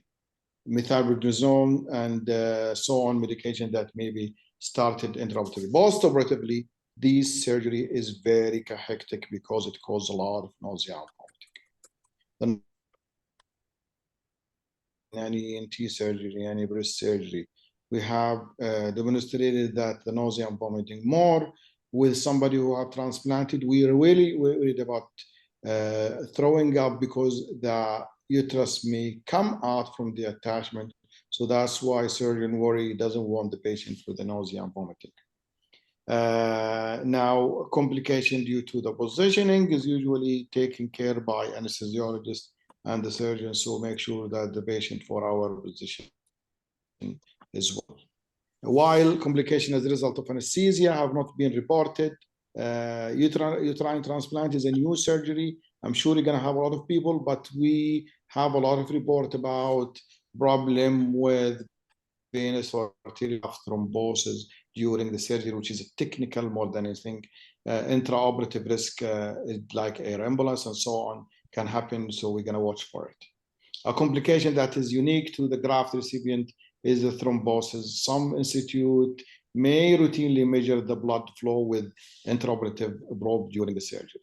I think the first index case in Saudi Arabia had ischemia, and they removed the uterus according to what I reviewed after 2 make it a big story in the news after the first uterine transplant in the world failed and could not become a gradient. If there's any concern about any visible thrombosis, surgeon may repeat the laparotomy and so that the transplanted team have to be ready for another transplant. More common postoperative complications include wound infection. Prolonged surgery always causes wound infection. Venous thrombosis again, having a vaginal infection, having ID on board, and ensuring things is okay. Immunosuppression medication when we started, and if we have somebody immunosuppression and he may have opportunistic infection of anything while they are doing the surgery. Despite immunosuppression, recipients are at risk of graft rejection. As uterus transplantation surgery is still in infancy, the graft failure can be high. Now we love the pathway. We decided that the best place usually put a pathway for people to understand what they do day 1, day 0, day 1, day 3, for 1 week. Ensure that we're gonna pick up most of the thing. We would like to have CBC almost every 2 days. We would like to ensure IV fluid is okay, and second day he's gonna take fluid. We would like to make sure the pain is controlled. We would like to keep him in BO. We would like to start the immunosuppressant from day 1. We'd like to continue the antibiotic. We would like to ensure about CMV and so on. So that protocol have to be placed for the center and for the area and so on. As you see, it's a huge surgery. It's a huge service. We are just the pilot for the trip. The trip has been taken by the surgeon, the obstetrician, the family. I think uterine transplant is a very interesting surgery. It's really rewarding. It's really something unique and should be taken seriously. But the homework that we need to do is a lot. The risk that we're gonna go is a lot. That's why we have to do it slowly and surely. Thank you for listening for the lecture from the anesthesia. I'm giving the ground to you. Have a nice day. Thank you very much, Dr. Nasser. It's really a pleasure having your contribution. Dr. Nora, can you comment, please? Thank you, دكتور. الله يعطيك العافية إن شاء I الله. was very happy to read your CV يا دكتورة نورا. تفضلي. الله يعطيك العافية إن شاء الله. طبعا for me as a general يعني obstetrician and gynecologist, this is very interesting to hear. Do you think, Doctor, that uterine transplant يعني as an organ يعني poses different or more specific technical difficulties in comparison, for example, to the kidneys or other organ transplants? احنا كسيرجنز مثلا لما نيجي يعني when we do hysterectomy يعني you know the anatomy, but to يعني to re-implant the uterus, it looks like something very tremendous to be done to get all the blood vessels as it should be. So from a technical point of view, do you think it is more challenging, or the learning curve will be less or shorter than, for example, for renal transplant?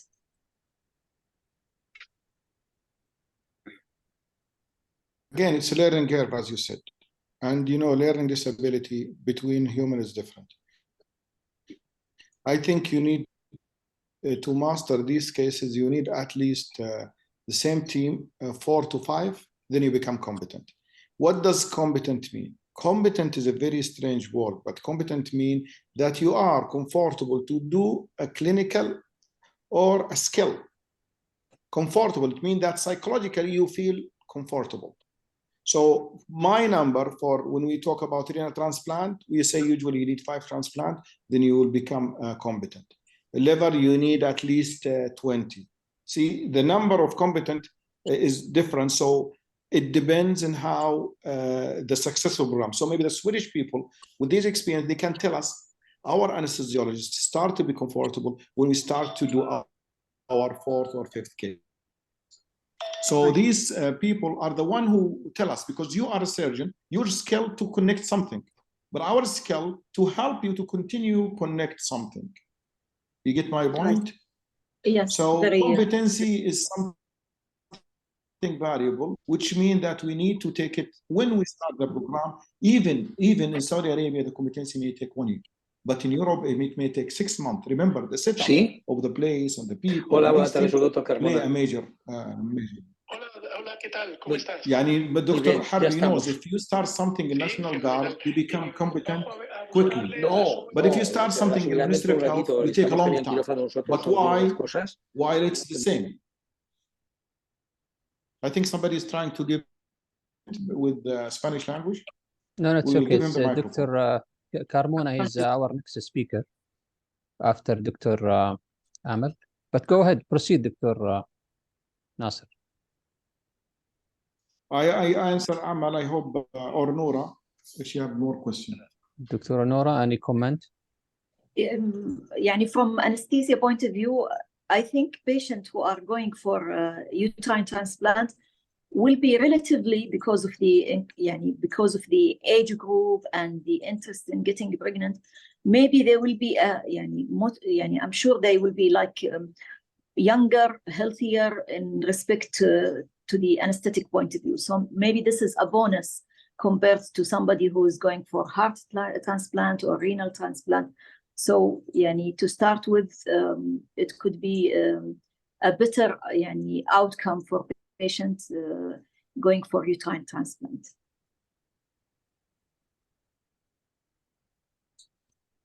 Dr. Nasser, do you think that soon that in case that Dar al-Fatwa agreed to soon ما سمعتك. يعني do you think if the Dar al-Fatwa agrees to proceed for the uterine transplant in Saudi Arabia, do you think we are ready from all I think they will agree. You know what? They will agree. I will tell you what.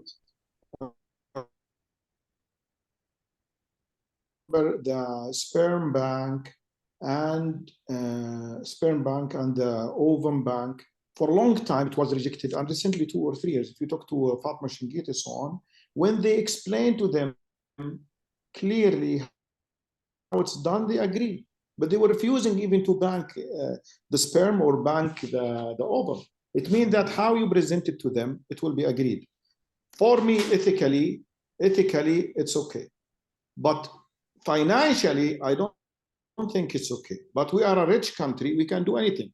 So looking from perspective of how things religiously, I don't think there is a problem with the uterine transplant. We may have with the living related or something. Like in the cadaveric is, I think the pathway will open, the pathway will continue, and I'm going to remind you after 6 months or 1 year how it's going to be done.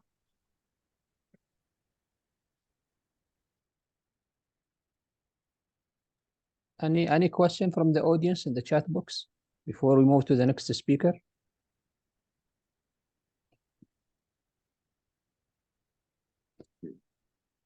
Okay, thank you very much, Dr. Nasser. We'll move to Dr.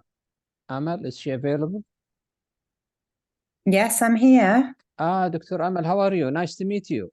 Nice to meet you, Mohammed. Shukran. I'm trying to start the video. Yeah, 1 minute. I'll make you the Okay. host.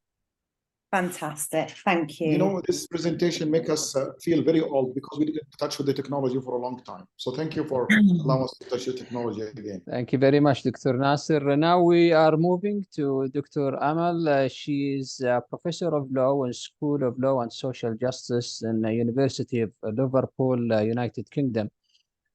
You are well known, Dr. Amal, and thank you very much being with us today. Please proceed. I'm sorry the video doesn't show to panelists. I don't know why. It's working with you. Okay. Oh, hello. Go ahead. Thank you very much. So I'm going to try and share my screen, Mohammed, and hope that Yeah, share your screen from your side. You are the host now. Okay. Fantastic. So let me know if this works. Can you see that? It is working. Go ahead. Dr. Anur, I think you can switch the camera from your side. Can you see that? Yes, go ahead.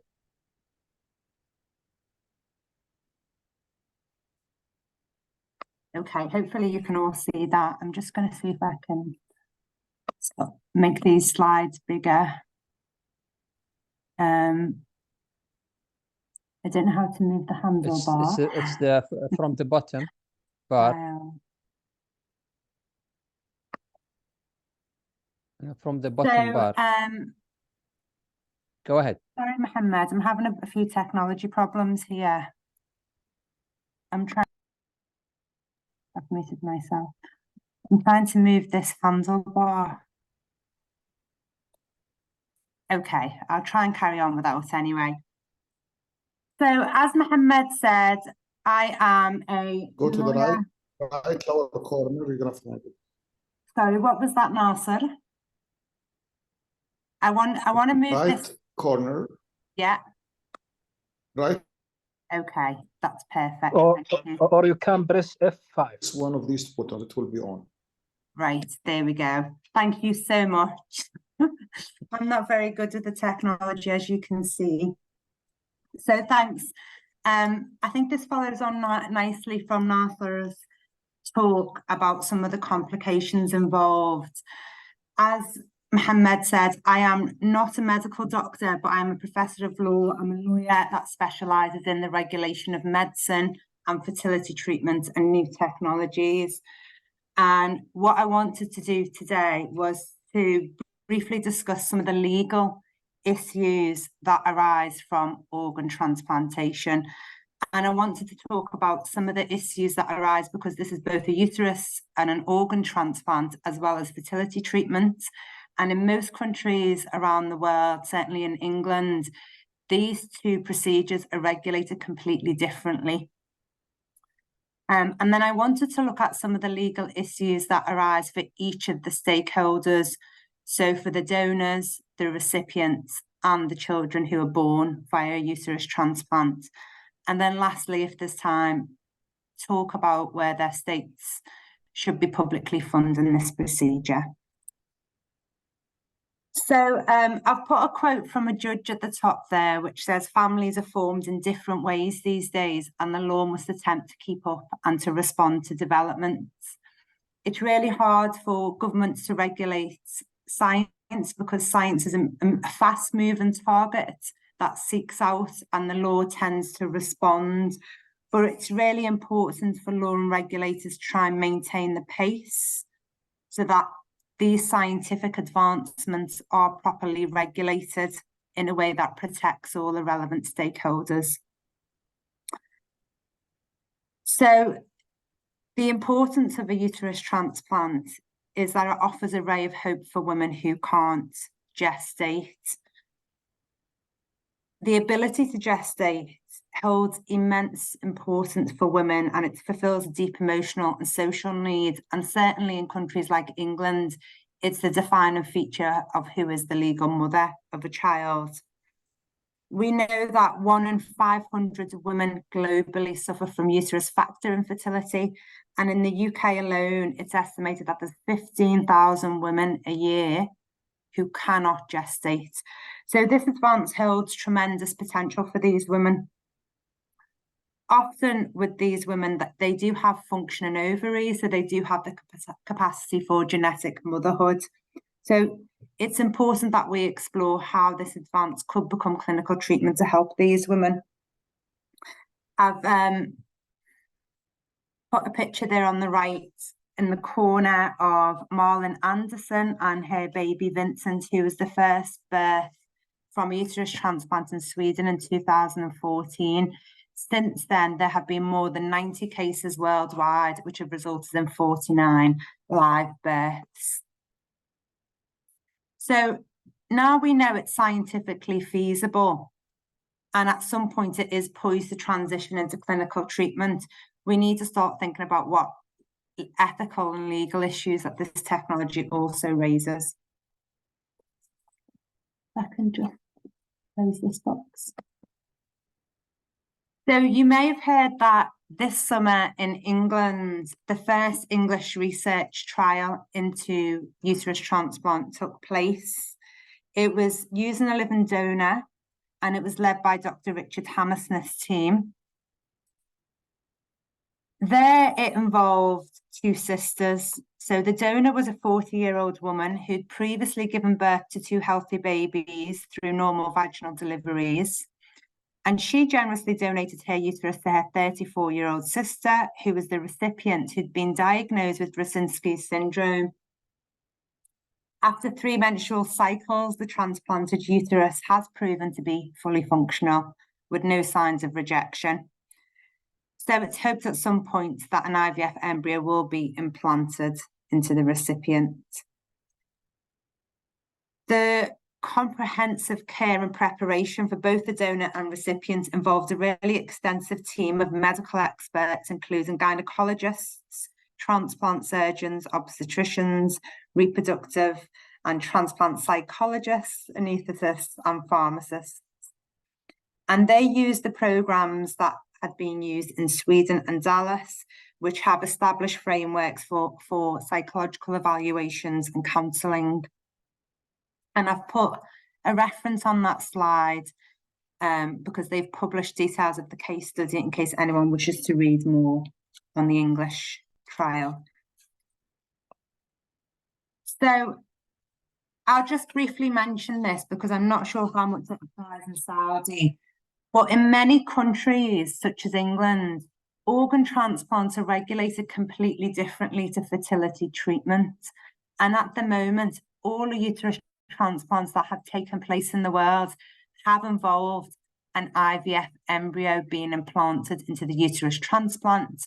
So there is a need there for fertility treatment as well as the organ transplant. And the concern is when these two are regulated completely differently, there's a concern or a fear that a woman could have a uterus transplant only to be denied IVF or vice versa. So that's something which needs legal attention. So I'll just talk about now the stakeholders, and I'm going to start off with the donors and some of the legal issues that arise from this.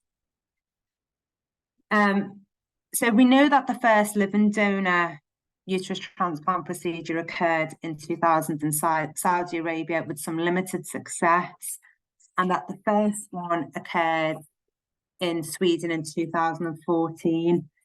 And since then, There have been many live births using living donors, as well as deceased donors. So what are the advantages of both then? The ultimate advantage of using a living donor is that the surgery can be scheduled and the candidate can be enrolled after a thorough physical and psychological evaluation with details of their medical and obstetrical history. Nasser in his last talk was talking about how important it is to get a really full history of the participants. Uterus transplants between relatives is most likely to be performed, so between sisters or a mother and daughter, because tissue matching is more likely. So I mentioned how in the English trial this summer, the donor and recipient were sisters. However, they could also be less optimal candidates. For instance, if it's a mother donating a uterus to a daughter because of the advanced age of the mother. In the USA, a living organ donation is not restricted to recipients' relatives, which means that there's more living donors available. And also in the Swedish attempt, the donor there was a 61-year-old friend of the recipient, and there was no genetic relationship there at all. The most serious problem with a living donor is that the surgery is highly invasive, there's a long operative time, and it's extremely complicated. We also know legally that live donors have got to be subject to rigorous evaluation and consent requirements. This is to make sure that the donor is given informed consent and that consent is being offered voluntarily, free from any coercion or undue duress.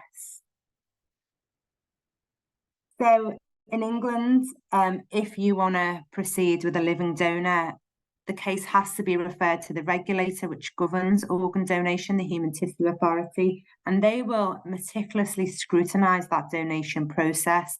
And that includes a really thorough preoperative interview with the live donor, psychological assessments to confirm that she's understood all the risks involved in the procedure and that she's fully committed.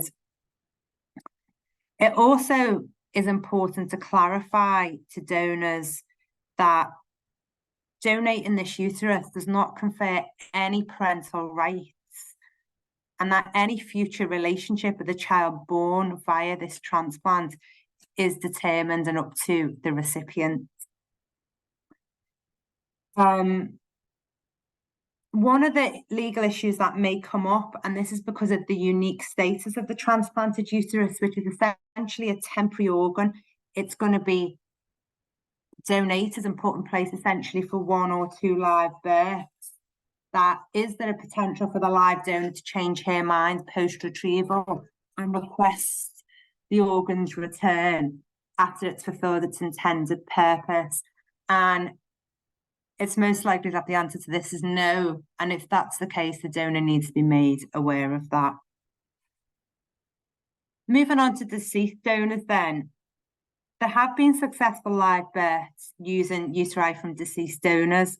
The world's first live birth from a deceased donor occurred in Brazil in 2017, and then shortly after in Cleveland, North America in 2019. Since then, we know Dallas, the Czech Republic, and Pennsylvania have all reported successes with deceased donors. So the greatest advantages of using a deceased donor is that it eliminates the surgical burden of a living donor. In addition, a resection of extended vascular pedicles of greater length can be taken than those from living donors, and it can be achieved with a faster procurement time. However, uterus transplants from deceased donors also has the following disadvantages. Firstly, there's less comprehensive assessment. Careful preoperative preparation, thorough preoperative screening, adequate informed consent, and medical and obstetrical histories are limited because the donor is deceased. And second major disadvantage is the shortage of deceased donors. So we know that potential deceased donors are restricted and in shortage, often depends on the countries. situation or laws around organ retrieval post-death. But even in countries like England, which now have an opt-out scheme, whereby all individuals are presumed to consent to organ donation post-death by default unless they opt out, even in an opt-out scheme like that, in practice, specific consent is still required from a family, a close friend, or a nominated representative for the donation of reproductive organs. Interestingly, in the English trial, they had intended to proceed with a deceased donor programme. However, because of improvements in the techniques with living donors and reduced risks to living donors, they switched to a live donor programme.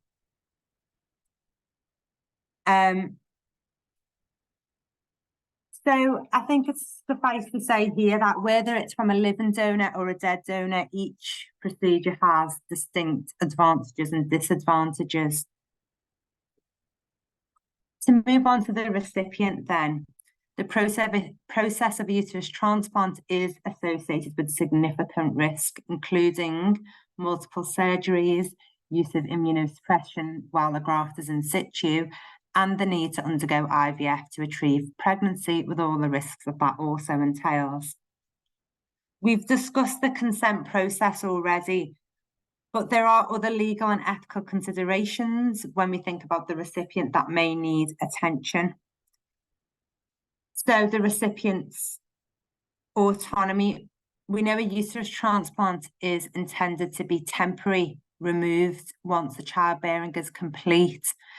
But this situation arose in one of the American trials.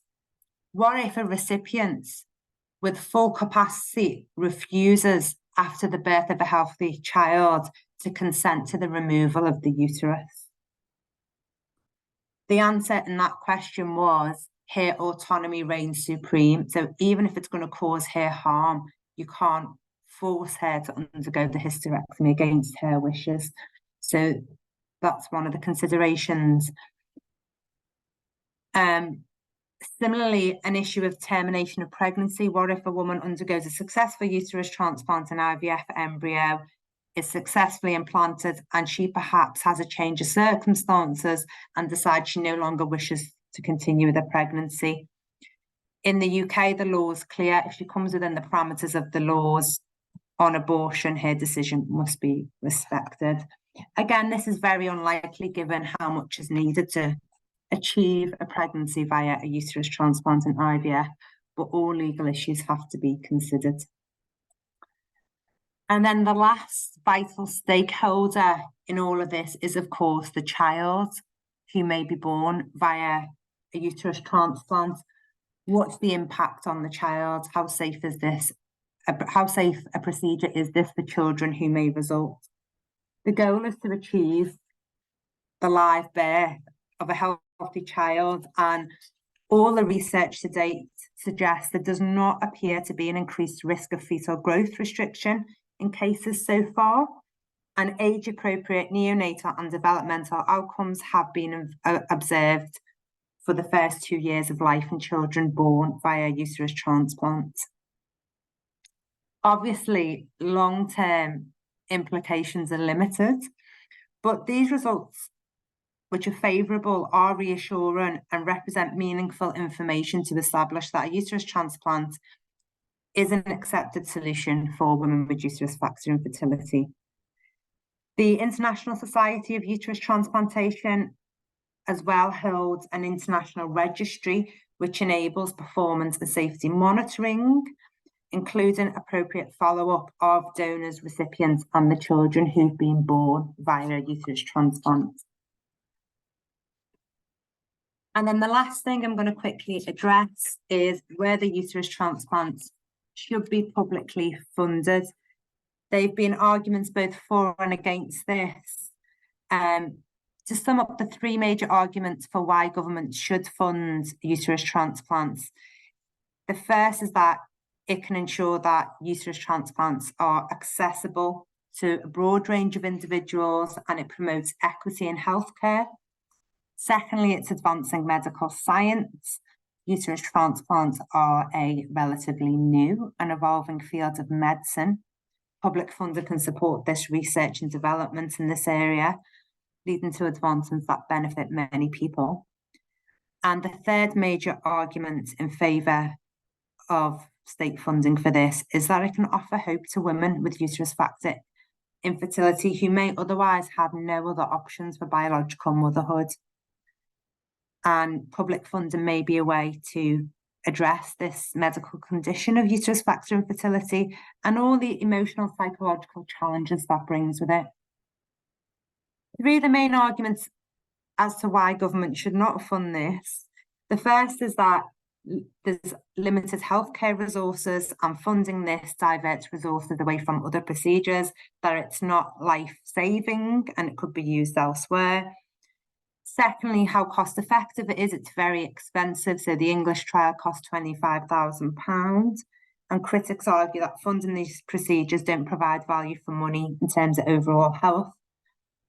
And the last argument that some ethicists have raised is that uterus transplants aren't necessary because women who suffer from uterus factor infertility can achieve parenthood in other ways, e.g. adoption or surrogacy. Personally, I'm not persuaded by any of the arguments against funding, and I am very much in favour of this being funded by government. And again, I've put 2 articles on this slide there for anyone who wishes to read more on this. And I've also added some reading there, and I have sent these slides to Mohammed, so feel free to access any of these. So what I'll just say then by way of conclusion is, while internationally there's now a growing body of literature emerging on uterus transplants, much of this is devoted to the science of it and whether it can be done. Now we know it's clinically feasible. I think governments need to start thinking about how it's going to be regulated and some of the legal and regulatory issues involved. I have written a book with a few chapters on uterus transplantation, and I now want to just say thank you for your attention and for persevering with me when I had those technology problems, and I would welcome any questions and thoughts on the topic. Thank you. Yes, thank you very much. The first question, how do we find your books? Oh, I'll send you the link. They're on Amazon and all major outlets. Because I think the attendance and they would like really to have more about the law and the legal system in different countries. So it may help us or explore different things that we never expressed before. I leave the chat. Dr. Noura, please, are you available? Thank you, Dr. Amal. Very interesting to hear about the regulation and regulatory bodies in UK.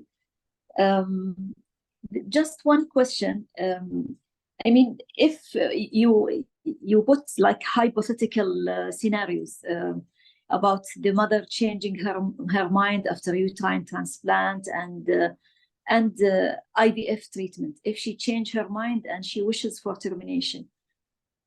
Yeah, you said we will respect her wishes to terminate the pregnancy. Is that really, I mean, I know it is hypothetical. For us in Saudi Arabia, to terminate a pregnancy, the husband has to agree, especially if it is not risking the maternal life.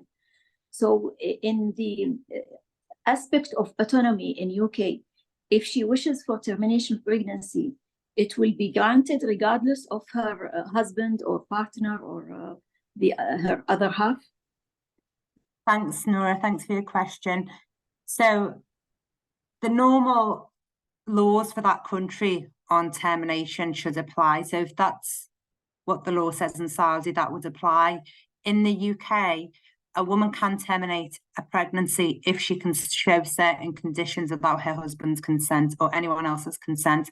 They are if it would adversely affect her mental health, up to 24 weeks. And after 24 weeks, if there's a risk to her life or health, or if the child is disabled, she can request a termination. So those laws would apply irrespective of whether she got pregnant naturally or she got pregnant via uterus transplant. And that was the question that had come up. you know, which laws apply, because obviously a lot of money has been expended to put in place a uterus transplant and IVF, and for this to succeed, for the woman to then change her mind, how is this governed? So I think it's really important that governments are clear what the rules will be in that case, which should be influenced by their own laws on abortion, and that forms part of the informed consent, so that if you have a recipient who's embarking on this, that you explain these are the rules which will apply once that uterus transplant has been done and an embryo successfully implanted and you are pregnant. There are no conditions in which you can terminate pregnancy, or you can terminate under these rules which apply otherwise. Right. Does that answer your question, Nora? Yes, dear. Yes, thank you so much. You're welcome. I have a question. Yes. We know, Amal, you know, this gender roles keep changing nowadays. And are we going to have a dilemma in the future that men would like to have to be the biological and the biological mother and the father same time? Thanks, Rabah. That's an important question. It's something that I was in discussions with the UK government with last month. In the UK, we have legislation that will never allow that at the moment. So in the UK, an embryo can only be implanted into a woman's body. So you can only have IVF to help a woman become pregnant. So even if the science worked out how to do this, under current laws in the UK, that would not be possible. I think more so than men, there's a case for trans women wanting to experience pregnancy as part of this female identity. Again, it all depends on whether governments wish to permit this, and if not, they will regulate against it, and if so, they will regulate to make it permissible. At the moment, Professor Matt Brandstrom, who conducted the Swedish trial, he thinks it is scientifically possible to implant a uterus into a cis male body and an IVF embryo to enable in the future trans or male pregnancy. So there's two questions. Firstly, is it scientifically possible? It's not being tried yet, but it's speculated that in theory it is with the right hormones. Secondly, should it be permissible? And the second question comes down to individual governments and what they wish to permit.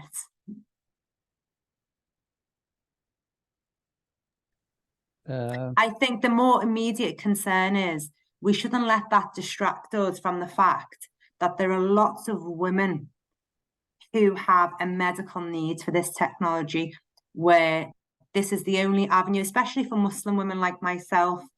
Surrogacy is not an option. So this is the only way that a woman who can't gestate a baby can achieve genetic motherhood. And I feel like we shouldn't let concerns about what could happen stop these women who can benefit from this, where there's a clinical need for it, not getting the technology. Thank you very much, Amal. Any question from the audience? Dr. Noura, any question? Thank you so much. That's all. Dr. Amal, it's really a privilege being with us today to explain the legal aspects about uterine transplant in the UK system. And I'm trying, after we complete this webinar, to try my best to summarize the suggestions and the presentations of the panelists and the speakers. Hopefully you can make some sort of like a review for this meeting. I'll send it to you later on. Fantastic. And also the video recording, hopefully. Fantastic. Thank you for inviting me. It's such a pleasure to meet you all. Thank you. Thank you very much. We'll move. Thank you. We'll move to the next speaker. Are you around, Dr. Carmona? Yes, I am. May you hear me? Oh, yes. 1 minute. I'll make you the host.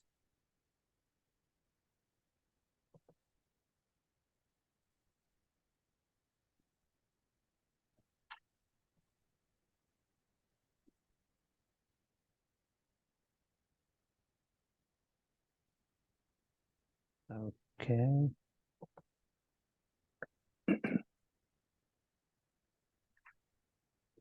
Okay, you are the host now. You can share your screen. Okay.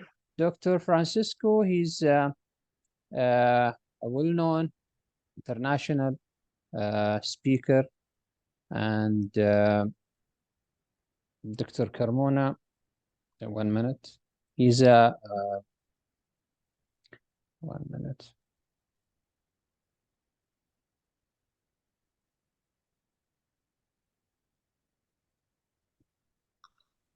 He can present himself because of his because I have expertise. his CV. So please introduce yourself, Dr. Carmona, because the CVs will Okay. take some time. Thank you very much for your So presentation. let me share my screen with you, with all of you. May you see my screen now? Yes, go ahead. Okay. So I am Dr. Carmona, Dr. Francisco Carmona Paco for the friends. I am the chief of the service of gynecology in the hospital clinic in Barcelona, in Spain. I am also professor of the University of Barcelona and the current president of the Society of Endometrial Disorders. I think it is the only society, the only global society devoted to not only to endometriosis but also to this group of diseases that really impair the quality of life of patients by provoking bleeding, pain, and so on, you know. And first of all, also I want to thank all of you for inviting me to be at least virtually in your country, in Saudi Arabia. It's my pleasure to be today here in this webinar, in this symposium on uterine transplantation. Just to explain our experience in Spain with the uterine transplant. We can also have a subtitle of this history. We call it a story of perseverance, because it can be a matter of continuous perseverance to achieve our goal, the goal that we had from a lot of time on uterine transplantation. It is the paper that was published after my doctoral thesis 50 years ago. And you can see I was very interested in the field of genital transplantation. It was from the tube in rabbits that obviously it was nothing to do with that, because the IVF. But I have been following all the news about uterine transplantation, that it is the only organ that globally can be also transplanted, but the ethical implications are much greater. I have been following the news about uterine transplantation, and I'm very happy to remember that the first uterine transplantation was done in your country, and that the doctor who was able to do it suffered a lot, because he reached in having a viable organ, at least during the first days after the surgery. But she has a lot of problems. You remember, probably you know better than me, that she was accused of bad practice, and even Lancet has to publish a short article in the journal. But they have to apologize to Dr. Wafa Faji, because she did a good job, and there was no ethical aspects to tell to her. You know that the previous speaker has already remarked it, that the change in the game changer of uterine transplantation was Dr. Brandstrom and Dr. Lisa Johansson, that she is connected today. And after the publication of the first newborn after a uterine transplantation in Sweden 9 years ago, and we started again to restart our project. and we contacted with Dr. Brandstrom it is in Vancouver in 2015, and we started up what we can call a fight against the obstacles and a fight against the difficulties to achieve it. I was hearing the previous speaker. She was talking about the English law.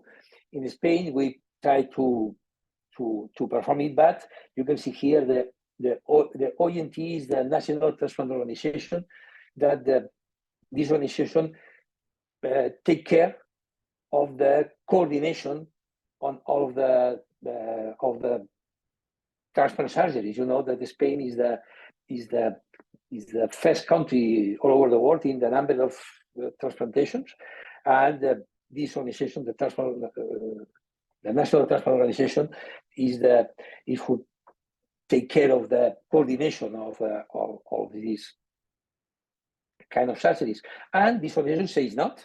They say not because it cannot be a vital procedure, and also they also state that that maybe with the live donor it can be risky for the donor, the risk of menopause, the vital, the life can be also in risk. And also another point that they used to say not is that it can be also a surgery that can be also for men who want to change the gender. Fortunately, we don't need this organization permission, because in Spain the law, the health system is transferred to the autonomous communities, and then with the permission of Catalonia, we didn't need the permission of the transplantation, and then we start to work in order to arrive. Even that the transplantation said not, we had the permission from Catalonia, we can go on. The first thing that we did was to have a hardcore of surgeons that has been the three people that has been really working on this. Myself, Dr. Alcaraz, who is the transplant surgeon in the hospital, and he was in charge of the vascular anastomosis, and Dr. Rios, he is a gynecologist, and she's working with me very closely, and in all the procedure, in all the parts of the procedure. Then we built a big team that is very important. If you want to perform it in your country, you need to have a very strong team that all of them has to be enthusiastic in the project, and you need to include surgeons, anesthesiologists, nurses, experts in immunology, experts in immunosuppression treatment, radiologists, psychologists, a lot of different specialists, including for sure reproductive specialists, maternal-fetal specialists, and also pediatricians. We tried to. The first thing that we did after having the team was to ask for the ethics committee, the Catalan ethics committee for research, and we obtained the approval in 2016. Then we include the procedure. It was approved just as a research project. We include this project in clinical trials. Then we start to visit other teams all over the world that they were performing this kind of surgeries. It is in Chihuahua, in Mexico. I was present with Dr. Escárcega, who was the first in performing a uterine transplantation in Mexico. Then I visit Dr. Silas Putan-Baker in India, and also he was present during one of the procedures. And probably the help, the more important help that we received was from the team of Baylor with Dr. Lisa Johansson, that she's connected. I want to say again, I have tell her again, thank you a lot of time, but again, Lisa, thank you very much. And with Dr. Giuliano Testa, that we were present in one of the surgeries, and we received a lot of very good advices, not only during the surgery, but also even after all the procedure for preparation of the patient, to take care of the patient after the surgery, and so on.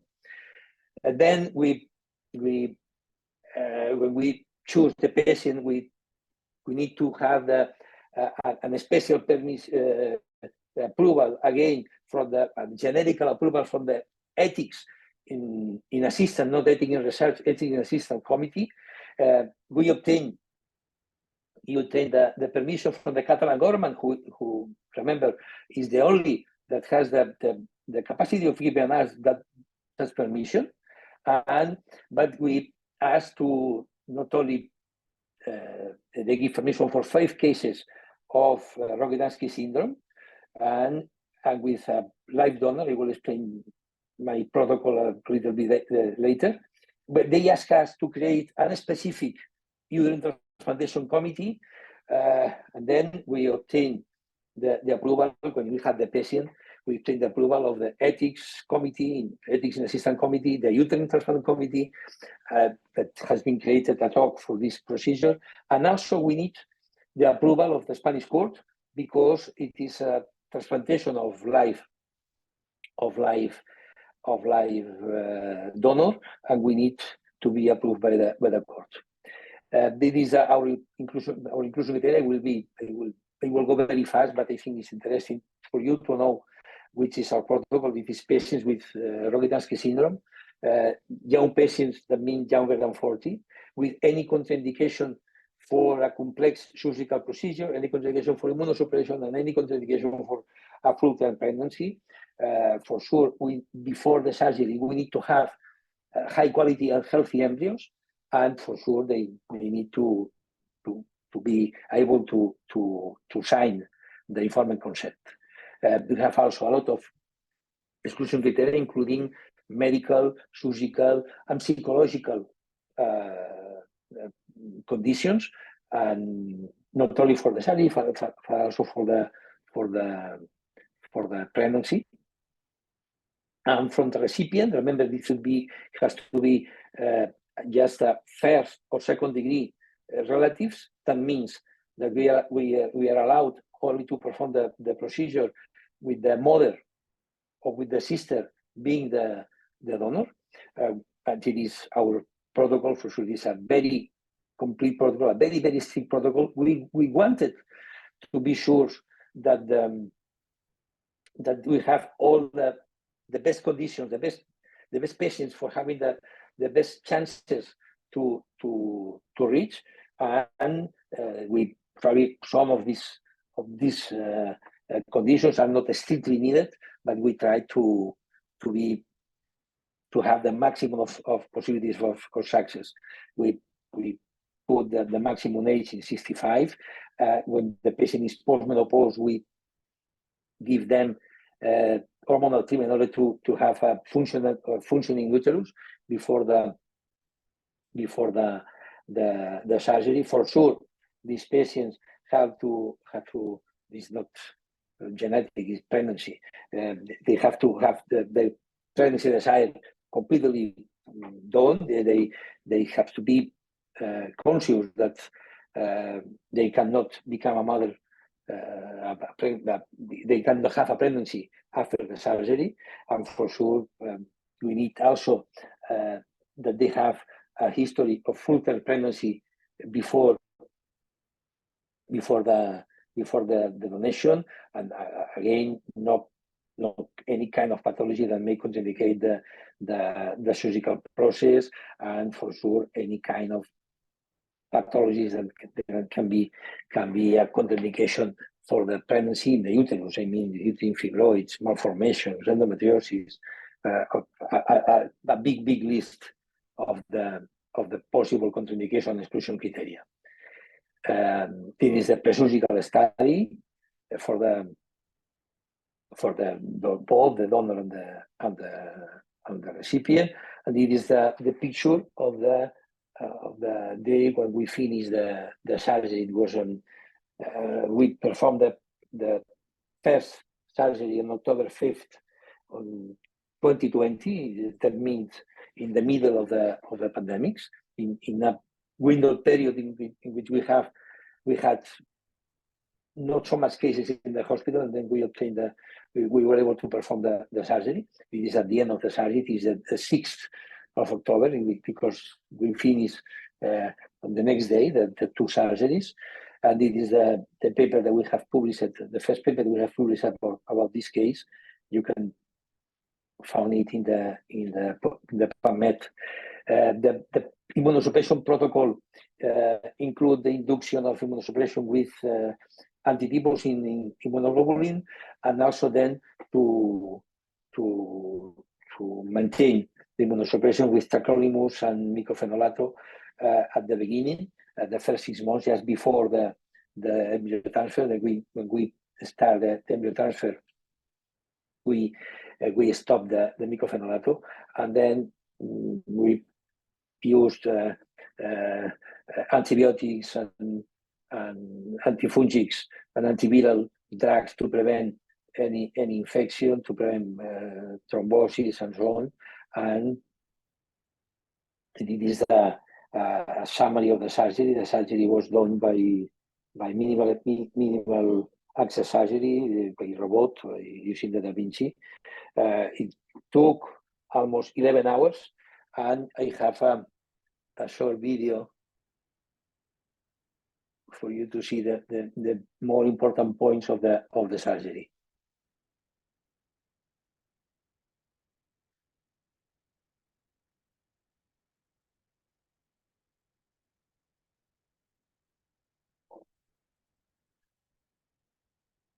Let me go a little bit faster.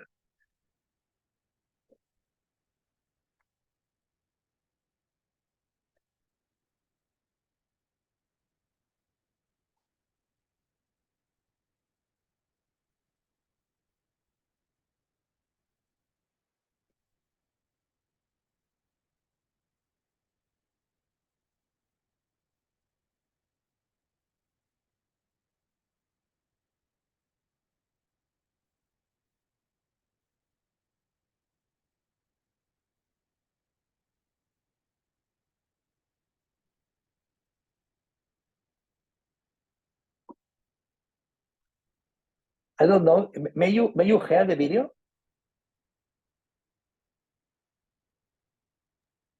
Yes, it is working. No, but can you hear the voice? No, there is no voice. Okay, let me.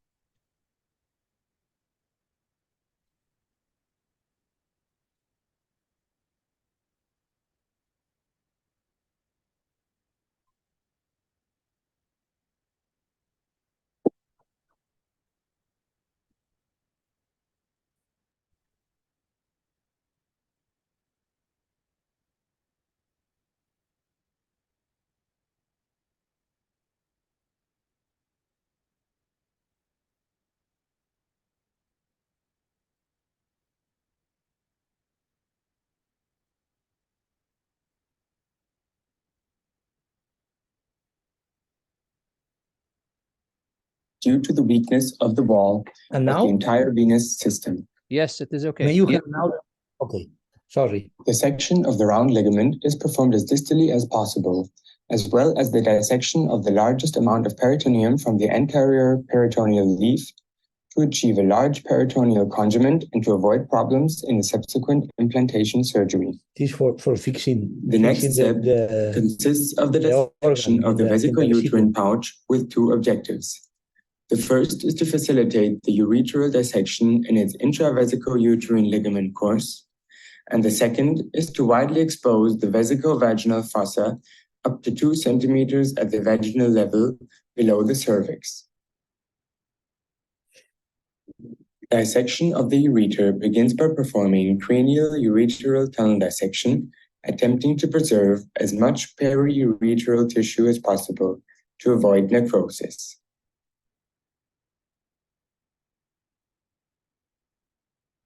The dissection is advanced until trying to pass the uterine artery to later facilitate the visualization of the ureter in the distal section.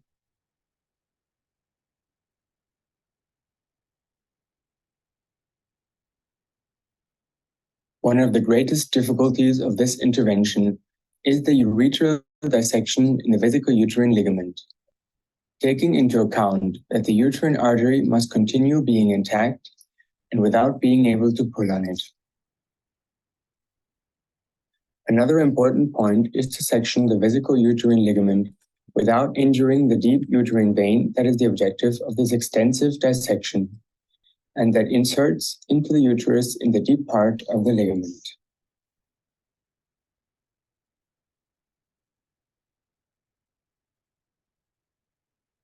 Once the ureter is fully released at the bladder level, it is not difficult to move it to the limit of the deep uterine vein at the paracervix in order to fully recover the vein. For this reason, the dissection of the ureter is performed both anterior and posterior to free it completely. In the video, you can see the totally freed ureter and how it is possible to move it to the limit of the deep uterine vein at its entrance to the lower part of the cervix. Another interesting anatomical detail is the visualization of the middle and inferior bladder veins that drain into the deep uterine vein and that will be necessary to disconnect to completely free the vein. Once the deep uterine vein is located, it is released 360 degrees in order to have a pedicle with a wide implantation base for the subsequent venous anastomosis. One of the biggest problems with this dissection is disconnecting the large sacral veins that are directed to vascularize the posterior part of the pelvis. For this reason, it is necessary to use hemolocks prior to their section, since the bleeding at this level is difficult to control due to their retraction. Another reason is because the entire sacral nerve pack runs immediately dorsal to them. For all the disconnections described, the large range of movement of the robotic forceps is helpful.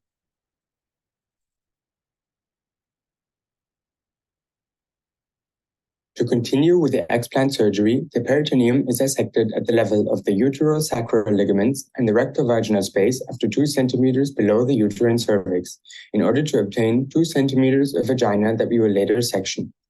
It is necessary to achieve the maximum length of the uterosacral ligament to facilitate the anchoring of the uterus in implant surgery. Prior to the section of the uterine vessels, in order to minimize the ischemic time, the vagina and the entire paracervix are sectioned below the deep uterine vein, so that the uterus is only connected to the body by the uterine and ovarian vessels and continues to be perfused. This section is performed with a monopolar energy cut .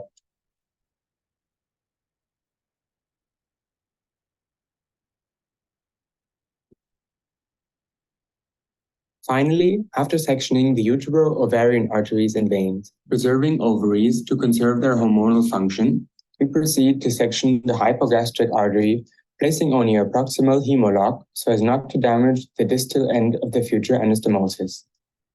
In the image, you can see how the traction of the obliterated umbilical ligament helps us to section the hypogastric artery without touching the uterine artery.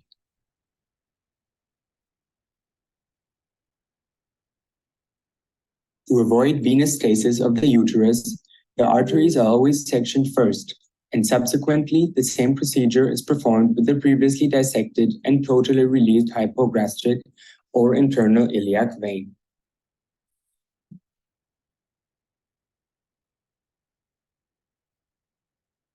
The extraction of the uterus is carried out by introducing a 10 millimeter endoscopic bag through the vagina, so as not to injure the organ and protect it as it passes through the vagina. Once the uterus has been removed, the final view consists of the fully dissected ureters until they enter the bladder. The total operative time was 10 hours and the hospital stay was 4 days.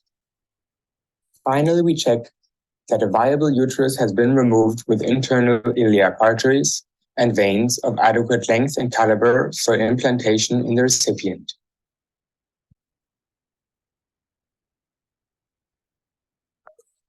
So it is the surgery for the donor. It's a very difficult surgery. But for it went very well, and the recipient was much more easy. We had a very short period of hot ischemia, and also a normal in this kind of surgery period of cold ischemia. The complete surgery for the donor was less than 5 hours, and we did it by open surgery, and we used the external glial vessels for the anastomosis. You can see here also a short video again of this. We present the case of a 38-year-old woman with a Rokitansky syndrome who desired pregnancy. Her sister was detected in the donor uterus. After ethical committee acceptance, uterine transplantation was decided. The graft is perfused with ringer through the uterine arteries. After checking adequate washing of the uterus, careful dissection of the vascular structures is made. These structures in the screen must be adequately identified. Deep uterine vein, uterine artery, round ligament, and utero-ovarian vein. The uterosacral ligament will be found in the posterior aspect. Besides preparation for the transplantation during this step, we will assess if the graft is adequate or not, depending on the perfusion of the tissue and the size of the vessels. It is mandatory to obtain at least one artery and one vein from each side. Regarding the veins, two pedicles might be available, the deep uterine vein and the utero-ovarian pedicle. As can be seen, dissection of the venous uterine plexus is difficult in order to get an adequate ostium, as no clear large vein is identified. Once the graft is correctly prepared and we have found and dissected vessels suitable for transplantation, a medial laparoptomy is made in the recipient. In this case, a residual uterine remnant is removed. A V-shaped incision is made in the vaginal dome in order to avoid vaginal stenosis after transplantation. The uterosacral and round ligaments of the recipient are identified. These structures will be sutured with the correspondent ligaments of the graft to avoid potential future prolapses.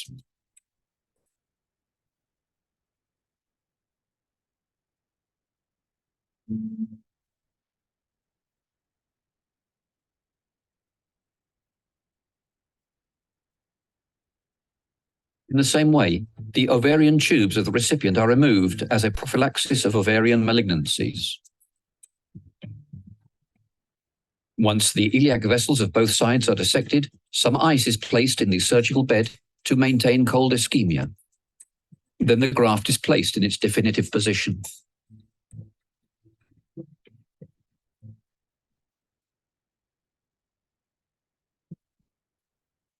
We check the adequate length and position of the artery and vein and proceed to the vascular anastomosis. We will follow the conventional technique we use for vascular anastomosis in kidney transplantation, although vessels are much smaller. The venotomy is made with a fine scalpel followed by a small resection of the vein wall.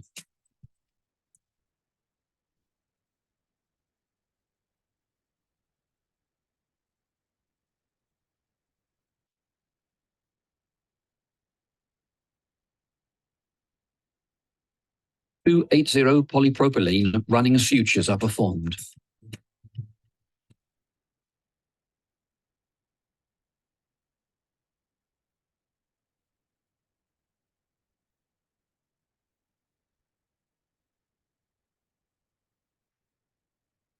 A bulldog clamp is placed after completing the suture to check adequate water tightness.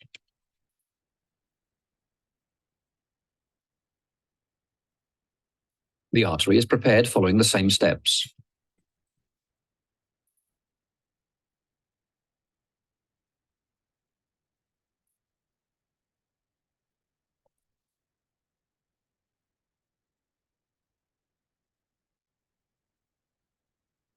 After removing a small patch of artery wall and washing the vascular lumen with heparine, the anastomosis is also performed with 80 thread. As can be seen, the posterior aspect of the suture is made from within the lumen.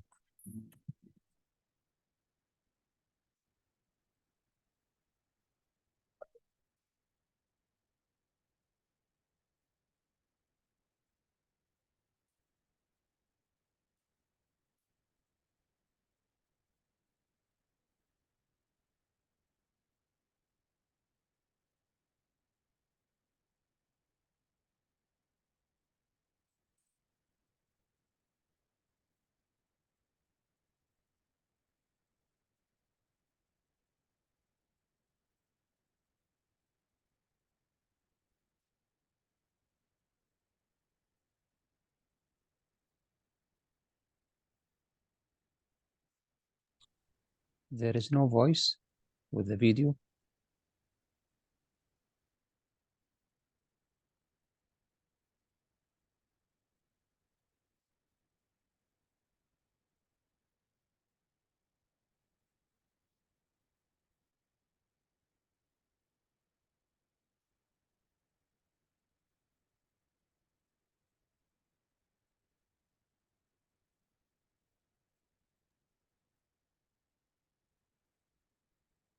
Dr. Carmona, there is no voice with the video. No voice? Really? There was, but just stopped 2 minutes ago. It's okay now. Okay, okay. It's okay.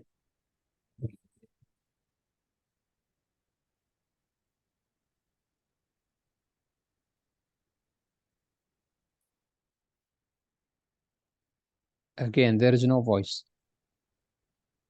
It's music now.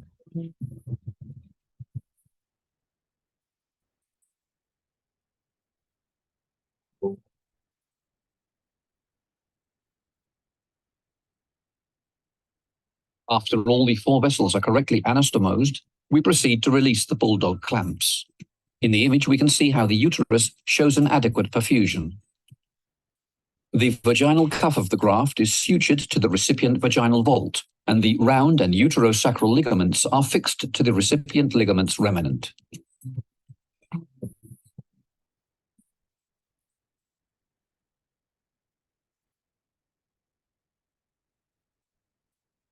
Surgery lasted 5 hours. The recipient showed a good post-operative recovery and presented with menstruation 1 month after transplantation. She is currently awaiting for in vitro fertilization. This is the second video. It is, let me. Yeah, one of the problems that we had with this kind of surgeries is vaginal stenosis, that we told in the video. We had a very narrow stricture of the vagina. We treated to treat it with the implantation of a stent. That you can see here, it was very. It seems to be very to work very well. And you can see here the uterus in the vagina, but believe me, this anastomosis was diagnosed maybe 3 weeks after the surgery, and we treated for 10 days. We placed the stent for 10 days, but we have a recurrence of the stenosis 3 days after we removed the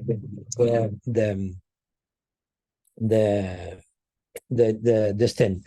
This is the video of the day after the surgery. You can see here the uterine artery, how it's beating, and the doctor in the myometry, but showing that everything is normal.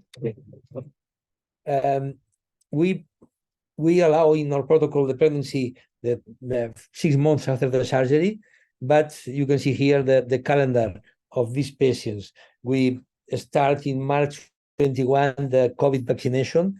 We performed the first embryo transfer in September, just 1 year after the surgery, after completing the vaccination for the COVID. The first pregnancy, we had no pregnancy. The first transfer, we had no pregnancy. With the second, we have a pregnancy, but we had also a spontaneous abortion at 7 weeks. In March 22, we had the third embryo transfer, no pregnancy. In the fourth embryo transfer in May, we have a biochemical pregnancy. Then the patient got COVID positive. And finally, in September 22, the last year, after the fifth embryo transfer, the pregnancy test was positive. In this period, she has suffered three episodes of Luig-1 rejection that has been treated with methylprednisolone. And this is the pregnancy of I think was 12 weeks, more or less, and everything seemed to be going very well. But at the 13 weeks, we had the result of the risk of pregnancy. It was very high, and she started having hypertension. We started labetalol and we increased the aspirin to, she was taking already aspirin. We increased the dose until 200 milligrams. But at the 15 weeks, we have a severe episode of acute renal injury with high levels of creatinine and with a reduced glomerular filtration rate, with hemolytic anemia, severe anemia, thrombocytopenia, and then we diagnose microangiopathic hemolytic anemia, probably secondary to, you can see here the very increased level of tacrolimus in her blood. We try to perform all the differential diagnosis of this hemolytic anemia. The complement alternative pathway was normal. There was deposits of C5b9 on the endothelial cells, which have increased, and there was not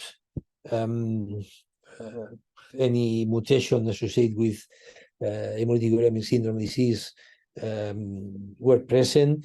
All the autoimmune tests were negative. The Adams 13 activity was normal, and there was a polymorphism for this gene that means that she has a very low metabolism of the tacrolimus, and then we think that the tacrolimus can be related with this complication. We treat the patient with eculizumab. You can see here how the glomerular filtration rate in green after the first dose of eculizumab, after the second dose of eculizumab, and you can see also the level of platelets after both doses of eculizumab. And finally, the patient was discharged at 18 weeks, but at 27 weeks, we diagnosed, remember that she had a very high risk of preeclampsia. We diagnosed intrauterine fetal growth restrictions with still the Doppler was in range, but at 20.1 weeks, she started with an incomplete health syndrome with low platelet count and again hemolytic anemia, with in this case the renal function and the liver enzymes were normal. And finally, we performed a cesarean section at 29.3 weeks.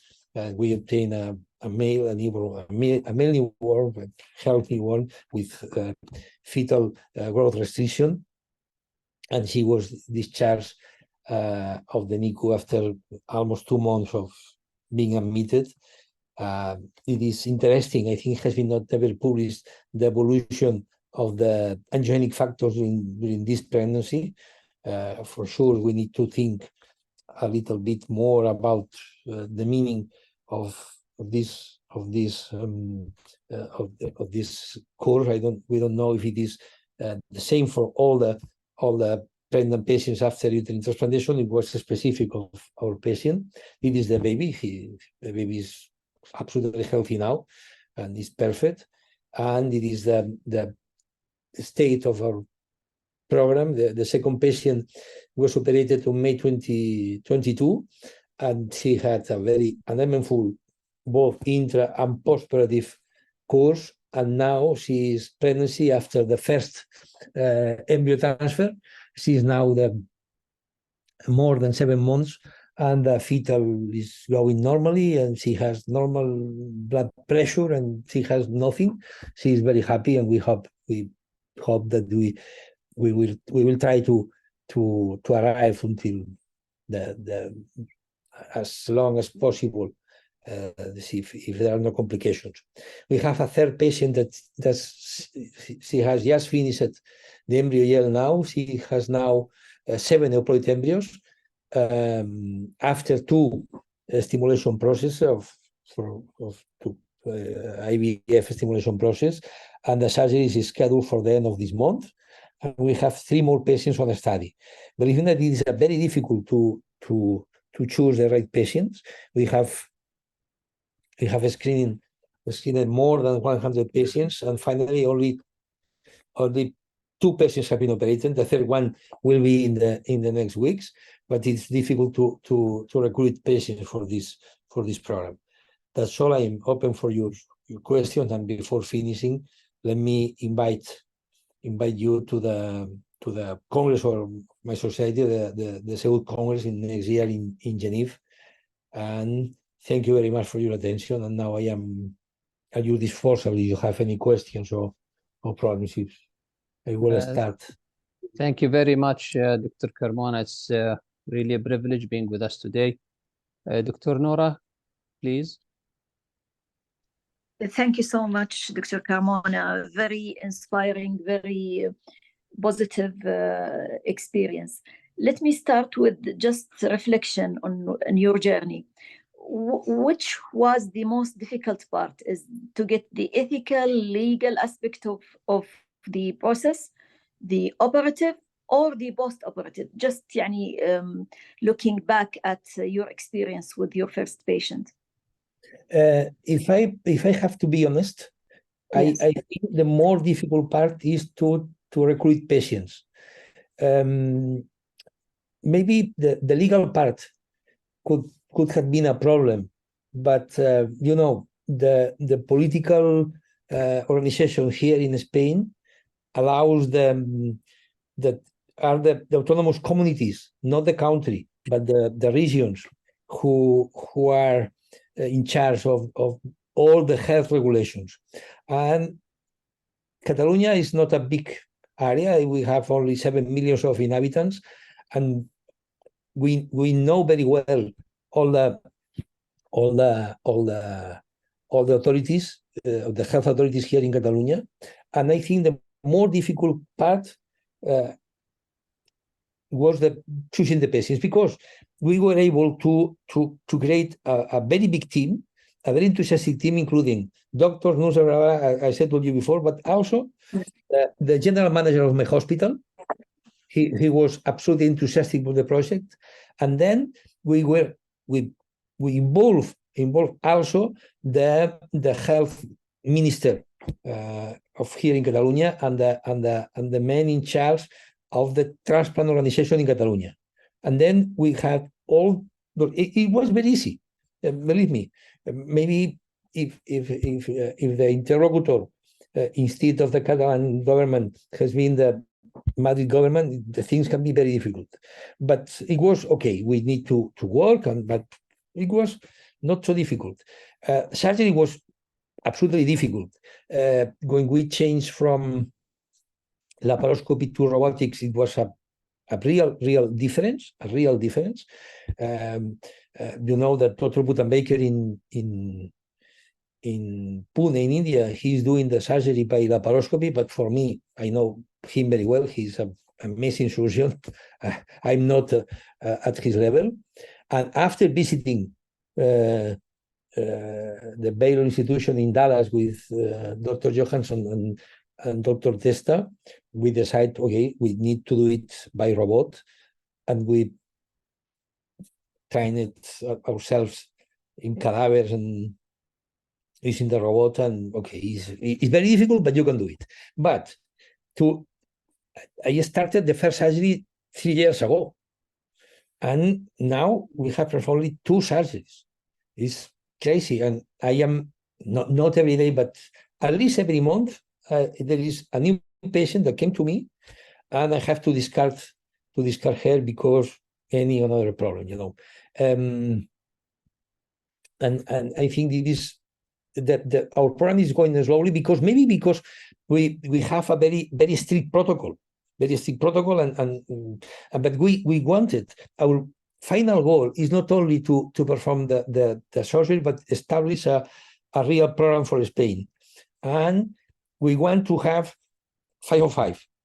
You know that a lot of teams, the teams of Dallas, they lost the 3 first cases because thrombosis or rejection, you know. The Mexican team in Chihuahua, they lost the first case, and they stopped the program. A lot of teams have lost the first case, the first 1 or 2 cases. And we wanted, because we know all the difficulties, that to have a big success, 5 of 5, that we are allowed to perform only 5 cases. We want to present to the authorities, okay, here you have 5 newborns after 5 transplantations, or 6 or 7 newborns, depends. But we want to achieve and we are trying to have the very, very good patient. Very, very nice to hear that, and very nice that it's always in medicine that you start from where other people have stopped. You don't start by doing or repeating the same things that other teams have started. Exactly, it's very important. Yes. To learn from others is very important. You need to have a high level of surgery, but you need to ask, and you need to discuss. You need to. I again thank you, Lisa, because I emailed her. I have a problem, and she always has been very, very so kind to help us. So I agree with you, Nora. I think it's so important to have a big team, and as big a team as you can, including people from other teams, to ask and to learn from them. Right. For the videos that you have showed, just the technical questions. For the first donor surgery, this was you were the main or the lead surgeon in that operation, yes. right? Yes. Yes. And for the recipient, it was the lead, because we were 7 surgeons, right? 4 gynecologists and 3 transplant surgeons, and we did it by robotics, and then we were sitting in the console. Okay, we were changing our position. It was a very teamwork. Right. I was the lead, but the surgeons were all of us. Yes. Was that preceded by training on animals or something like that, or cadaver? We have a very good anatomical department in our university, and we have a cadaver lab, an amazing cadaver lab. We perform a lot of dissection in cadavers, a lot, and also we have a thing that I don't know if you have in your country, but we have here in my hospital. We had at that time, we were the center. Now is different. We are not the reference center anymore for the transgender surgery, for the gender reaffirmation surgery, and then there was a lot of transsexual men that they were submitted for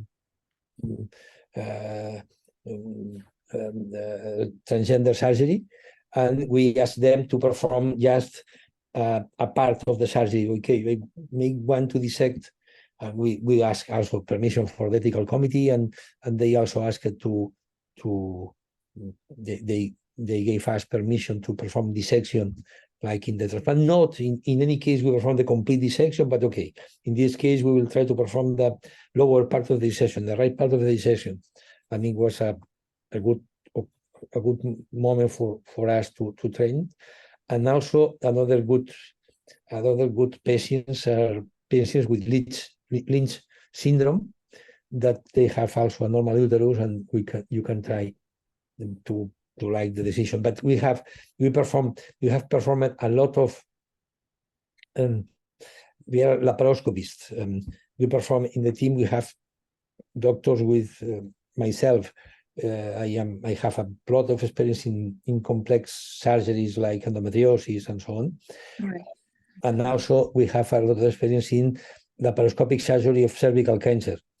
And we have never performed the LAC study. We are still performing a modified SAUTA procedure.